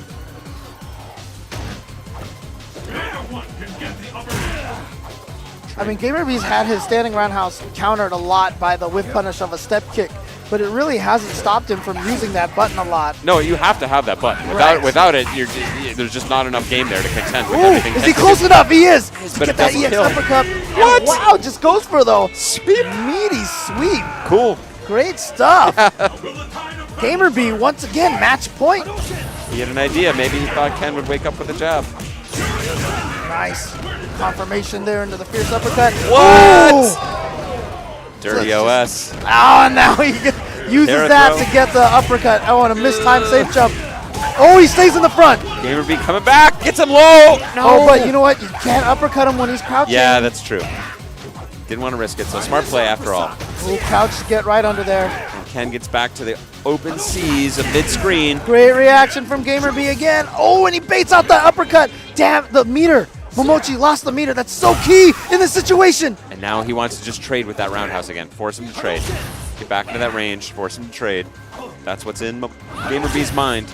Yeah, Gamer B wants that one extra bar that'll shut down the fireball. And Momochi, he wants that extra bar for the EX that might be able to blow up that standing roundhouse. If you get the EX Hurricane There in it the right is. position. Both of them with one bar. Both of them poised. The crowd squealing. They can't take the tension. No one wants to commit to anything. Both stock almost identical meter and similar tricks. Each of their tricks counters the others. And Oh, there it is! wow. Gamer B with a well-timed standing roundhouse caught Momochi walking forward, and Gamer B is going to advance on Momochi. Starting the year off almost invincibly, like no one could beat him, and now we're starting to see some of the cracks in the armor. Either that or it's just everybody else is leveling up their games, chasing Momochi. Looking back and being like, hey, we all forgot about Ken. Like, let's bone up. But again, I think Gamer B just played, I think, the mentally stronger game. I liked his decisions better. He played in a position that at least neutralizes it. What? This is happening now, too? Punko and Infiltration, we just had one R-Kappa team kill leading right into another one. Punko, and not only that, but also country mates. Yeah, the two native Koreans. Yeah. But these two players who have become very solid teammates recently. Yeah. You know, you see Infiltration up there coaching for helping coach Punko a lot recently. Yeah, and I like seeing also, we've seen, I don't know if I'd call it a softer side of Infiltration, but he's a guy that really loves to laugh. And, you know, Yes. I had a chance to get to know him and spend a little time outside of tournaments with this guy. And he was a really interesting guy with a lot more depth than I think I had perceived watching his relatively robotic early play. And as a new player, I think it's natural to go into things like more set play and more sort of grindy single player mode kind of characters. But he's really matured as a person and as a player, and it's really been fun to watch him, you know, show his more fun side off. And if you've been watching any of Infiltration streams, he is definitely having a lot of fun with, you know, his quote guests, unquote, playing on the stream. Yeah. With him. He gets a little crazy. Yeah. But I like it. He's definitely embraced everything about the fighting game community, the good qualities. The best and the worst. And Yeah. yeah. You take the good, you take the bad, you take them both, and there you have the FGC. I think that's how that song goes. I don't remember. I like it. If it's not how it goes, been that's a how long it goes time. now. Yeah. That's how it goes now. Yeah, but good guys, and they're having a good time together. Obviously, it's pretty far along in the bracket, so Yeah. And you can see the look on their faces. They don't want to play against each other. Oh, interesting. Okay, so, I mean, Punko does have a pocket forte. no, His forte absolutely. is very Forte's good. kind of sick, actually. Yeah. I watched him play some of that online, and I was kind of shocked to see how good. I think it was it sets against Daigo that I was think watching? it was, yeah, and I he think was it was. kind of beating up Daigo with El Fuerte. And again, El Fuerte, a little bit more of a crazy style character, which is a good fit for Punko's natural inclinations. And Infiltration returning to the land of Akuma. Oh, no. Punko switched back. He switched back while Double the switch. Yeah. So Gotta back keep your to eye Seth. on this yeah, guy. back to Seth. All right, so going with their original characters. Interestingly enough, Infiltration not going with the Capre, who's been rocking this whole event. Oh, Okay, let's just start off here with a focus combo. Sure, why not? into some cool links and the corner push. Infiltration wants to fight his way out. Nice. Ooh, I love the low fierce. It hits so far above his head, Yeah. it stops a lot of those cross-ups. Counter hit, puts the pressure on. And that's what's so fun about Akuma in this match. Ooh, drops the stand short. Nice chase down air to air. Threatens throw, delivers throw. Good tech. Whoa, double dash. Ooh. Little footsies. Oh, pulls him out of the air. Good walk forward to avoid the dive kick. And closes it out. Spends the meter, hit confirm. Very evil Ryu-esque. Yes. Of course, you don't get the same kind of damage, No, but very smart stuff. Clean match after a nice opening from Punko.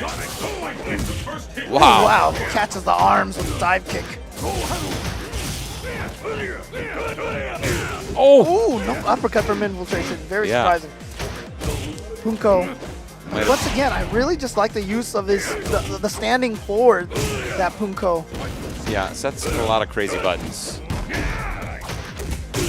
Oh, Oh, a little drop. doesn't matter, it gets to confirm anyway.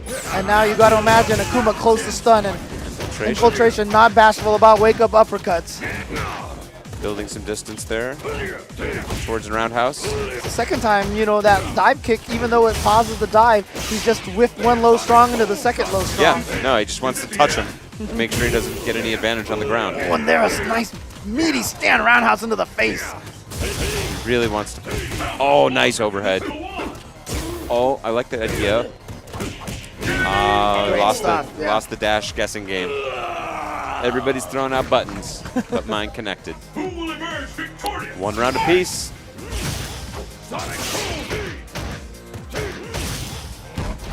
Infiltration wants to hold that space.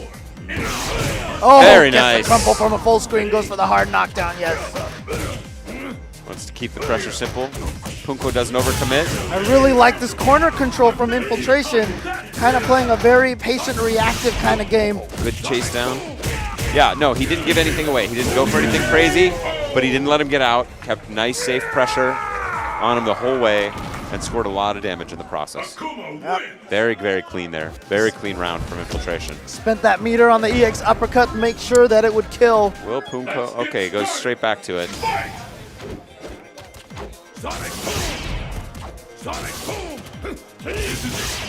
Goes for the overhead again. Okay, getting a little looser here.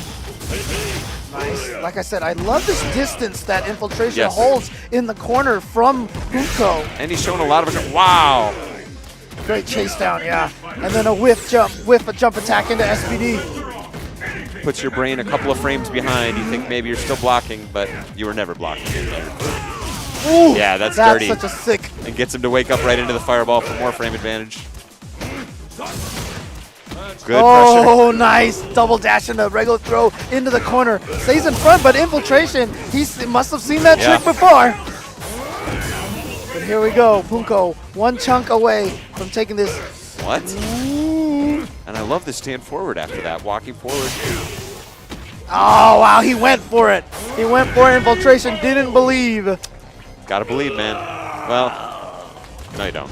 Sometimes you gotta believe. Sometimes I know. you don't. It's tough. I gotta believe. It's- Trying to chase him down with that stand roundhouse. Jumping at that range where it's really ambiguous whether you should uppercut him or not. well, especially, and they have different options in the air. Both of these characters do. But here we go, Punko, dude. Great punch. job here. Great Okay. damage. Already Akuma down. Oh, nice that he gets the crumple. He's going to be able to get the stomps. Is it enough to kill? Not quite, but EX But uppercut? yes, Oh, yeah. doesn't even need it. We would have left him in position after the cross-up, yeah. With that kind of life advantage, you can have a little fun. All right, Even Steven, 1-1. still 2 out of 3 games. Coming down, which person will move on, which player will move on and continue to represent our Kappa Oh, that's here definitely at a Northern mistake. California Regionals. Yes, the loser is stripped of their RCAPA spots. Just rip the badge right off your shoulder. For shame. Good pursuit. Oh. Same crouching strong response. Try to focus through that fire. Low 4 fireball is never a true block swing for Akuma. So he threw out that EX one to catch the focus attempt. But here comes Punko, EX SPD. Keeps it from the front, goes back into the corner. Love the regular throws he's been using. That Ow! was a dirty cross up. No, yes, no That's meter, gonna be but he able to does do have it. Ultra 2. Whap! And now Punko at match point. It was actually a carefully researched kung fu technique, that Ultra 2. Based on, yeah, real stuff.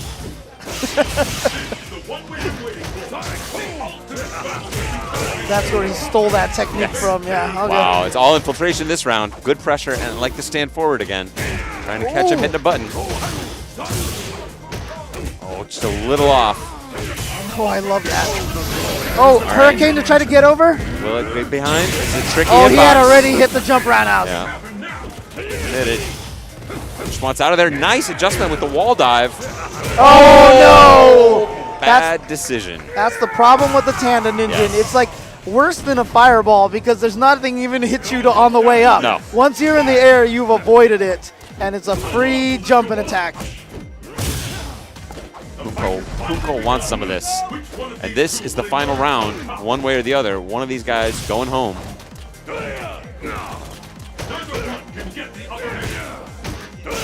Dead even. Both characters flying around the screen. A lot of buttons on display here. They're both trying to play conservative, yet hit a lot of buttons. No one really wants to overcommit. Okay, finally. Oh, I love that. Just double dash. Yes. Get out of the corner. Oh, nice. Great stuff from Infiltration there, getting that uppercut. Still strangely neck and neck. No, opts not to go for anything else. Catches him with a hard knockdown. Again, Infiltration has gotten a lot out of that corner, but Seth, like I said, so hard to keep in the corner. Dance out, smartly jumping away from that. Doesn't want any part of it, but still throwing up that standing fierce, which is a pretty good track record of punishes from Infiltration. Just a jump that he wasn't ready for, and he should be able to take it on that. But so sneaky. EX Hurricane in the corner. That's some week one stuff right there. They said you forgot about week one, didn't you? That's always the best thing is you know, once week 1 stops working, you save it for week 10 because that's when it'll work again. Or at least at this point, what? week 5, 350 or That'll 400, work, yeah. something like that, yeah. Good stuff to Infiltration. Marching on. It's been a great tournament for Punko. We've all enjoyed his performances and appreciate him coming out here to help his supporters. And I believe this is going to be the last matchup before we get to top 8. That'll be it.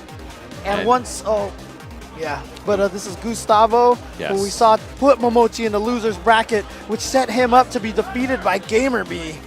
And Momochi, I mean, frighteningly enough, not in the top 8. Yeah. So Bonchen, yes, was sent into the loser's bracket by BJ Unchained. Gustavo sent Momochi down in definitive fashion. We'll see what he's got against the Sagat player. Yeah. Once again, we saw with Bonchan when he fought against Mark Teddy. Once he just put up that wall, Yeah. Mark Teddy just could not get away in there. I will say, you know, although Mark had corrected this or made this adjustment by the end of the game, I questioned the lack of throws at the beginning in the early rounds. Yeah.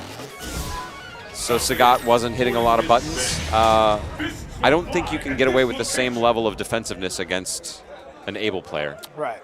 You know, throw from guy, not a huge threat. Something I think you need to get on the board to establish your frame traps. But in this case, able, obviously, tornado throw, a huge threat right away. Strider not too scared to go right at it. Yeah, and he got in there right away with the step kick, but just a throw from Bonchan. It's one of the best reactions to a step kick is to go for throw. Oh, wow. Good stuff after a nice aggressive beginning from Bonchan. And his second tech there. Oh, wow, stopping the low roundhouse. No anti-air from 801 Strider. This time he has it. And dashes up during Bonchan's little bit of a moment of indecision. Yes, and that's what you have to do. You have to induce that second guessing in the mind of your opponent. But Bonchan trying not to give that opportunity by putting on a lot more aggressive play than he has historically. Oh, but here he goes. He has the meter Ultra for it. Will it be enough? It's going to be close. So dramatic. It's like watching a soap opera. whether the Ultra will kill. Tomorrow on As the World Turns. It's like it goes to commercial break right Will when this it Ultra hits. kill? Yeah. I don't know. Dun dun. Tune in next time. right, nice. With that low throw. Look at this damage. Yes. Bonchan, wow, still Wow, swinging very risky. high risk of dizzy, but now battling back. Bonchan with brutal punishes on those rolls. Saying, no, roll is not an option for you. Don't try it. Throwing out those tiger knees every once in a while to challenge the armor of the for a focus attack. I'm really impressed with Bonchan. He's picking exactly the right opportunities to turtle up, and it just, Oh no, that was further than he thought it was. important drop. 801 Strider opts to save the Ultra, even though it was fully cocked. That standing roundhouse. Great stuff from Bonchan. Such a great button for Sagat. There's the first hit. Ooh. And he threw out that low forward anti-air instantly as Sagat jumped, which is not actually the right timing, but we'll see where it nets out. He's in. Has to spend that meter to Oh. keep it safe. Oh, Finds the fierce. Wow. wow. All the Look meter. at this. Aggression from 801 Strider. Wow. Gets a tornado throw. He's getting paid off. Went for the regular throw. Smart tech again. Man, And Bonchan not cracking. And Bonchan catching that forward dash. Great use of the Tiger Knee. Oh, and he pulled it has in. the meter for it. And this, I'm finally pretty be sure, it. is going to kill. Yeah. Pretty sure. Oh, wait. No, maybe not. That last hit Oh, did very man. little. Oh, okay, man, wasn't gonna I- kill. Oh, Okay. What? He bet the farm. That was the whole. I don't know. Yeah, that they was have the whole farms thing in right there. Japan. Yeah, I feel like Japan is like somehow too fancy to have farms. They got farms, but he bet it on one crazy uppercut. You've only been to Tokyo, huh? No. Yeah, a few hundred times. All right, so Gustavo takes game one. Oh, big punish off of that with tornado throw. Good tech. Yeah, very smart stuff.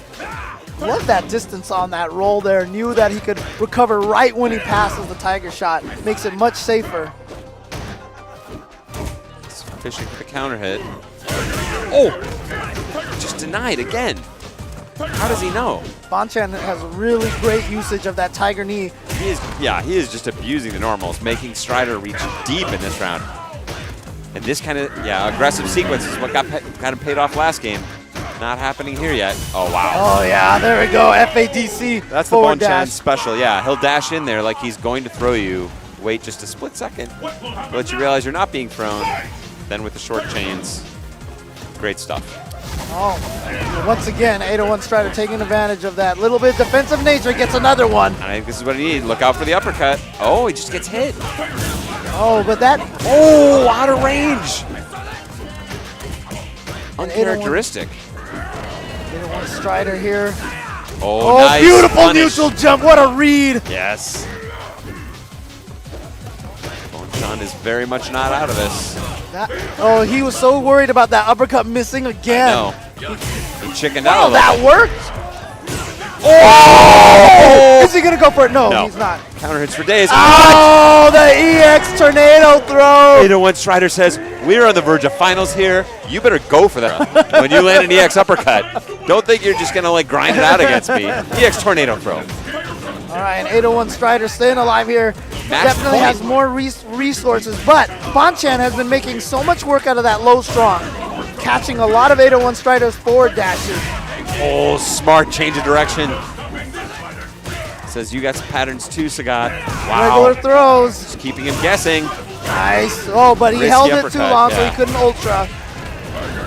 And now Bonchan trying to turn on the offense, successfully saying, hey, playing D is not helping me, not doing me any favors. Fires off the Angry Scar, thinks he can close it out.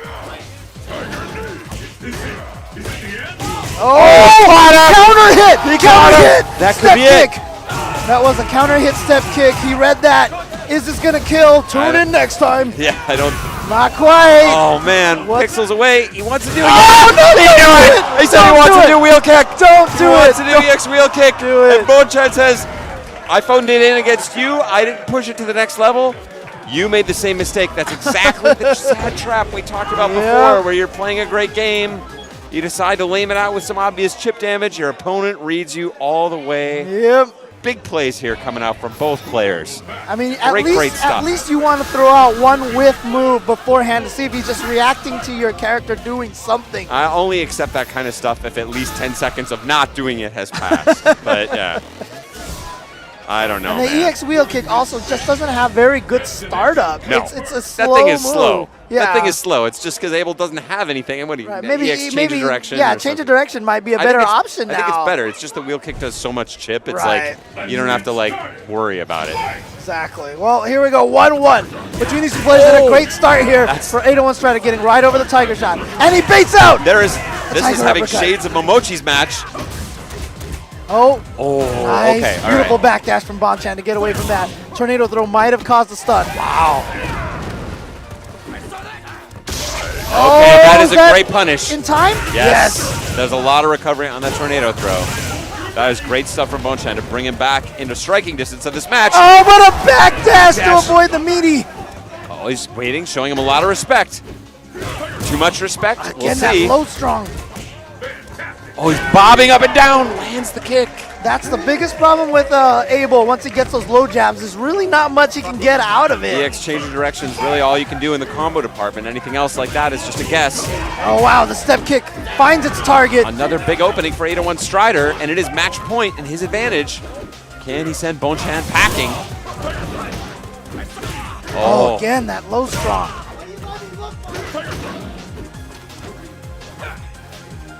Pushing. Again, that great timing on that roll. Bonchan is happy here as long as he can stay in the middle of the screen trading blows like this. He's a happy camper. Keeping Abel on his toes, and he's got Abel reacting rather than showing aggression. Yeah, and 801 Strider had to use up a lot of his resources there. So good. Great text. Oh, he got got the him. counter Counter hit. hit. What? I don't know if that was a drop or an attempted reset, but Bonchan He's going to snatching take it. it Yeah. back. Spends all of his meter to do that, but it's worth it to It's- stay alive. Taking us into the final round. One of these guys is out of here. The other will march into our final 8, Ultra Street Fighter 4. Grabs him out of the roll. He read the roll. Now Bonchan turning on an aggression again that's been so successful for him in the past. Basically, whichever of these men can control that aggressive pace has been the winner. Bonchan holding the corner. Good tech. 801 Strider has done 3 step kicks in a row now and gone for the regular throw, and wow, Bonchan gets there, and again, that beautiful neutral jump to read the EX change of direction. Oh, and now Strider running out of resources after playing a brilliant match this whole way. He still has barely anything in the meter Oh, department. but wake He up, just goes EX for it. uppercut. Oh! Okay, he's got a long way to go. That's a nice start. Long way to go. Trying to bait Long out the way to go. uppercut. Oh, there it is! Bonchan takes it with the uppercut. All off of that ill-advised EX wheel kick.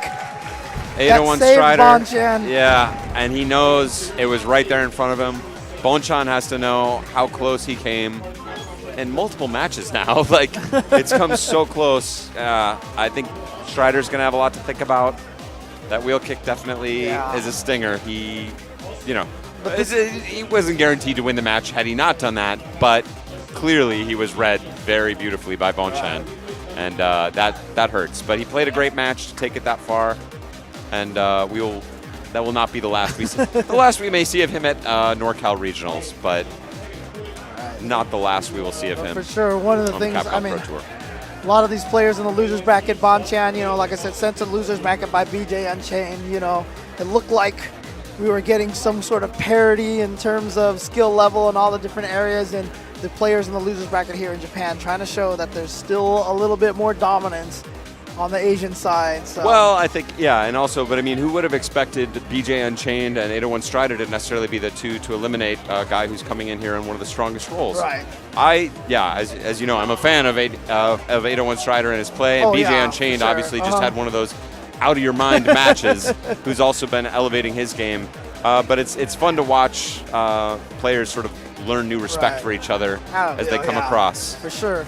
So, but guys, we have reached the top 8. We are going to transition now to 3 out of 5 for all the matches from this point forward. But before we get there, we're going to take a quick short break. Don't go anywhere. It's only going to get better from here. I'm going to put my special top 8 underwear on.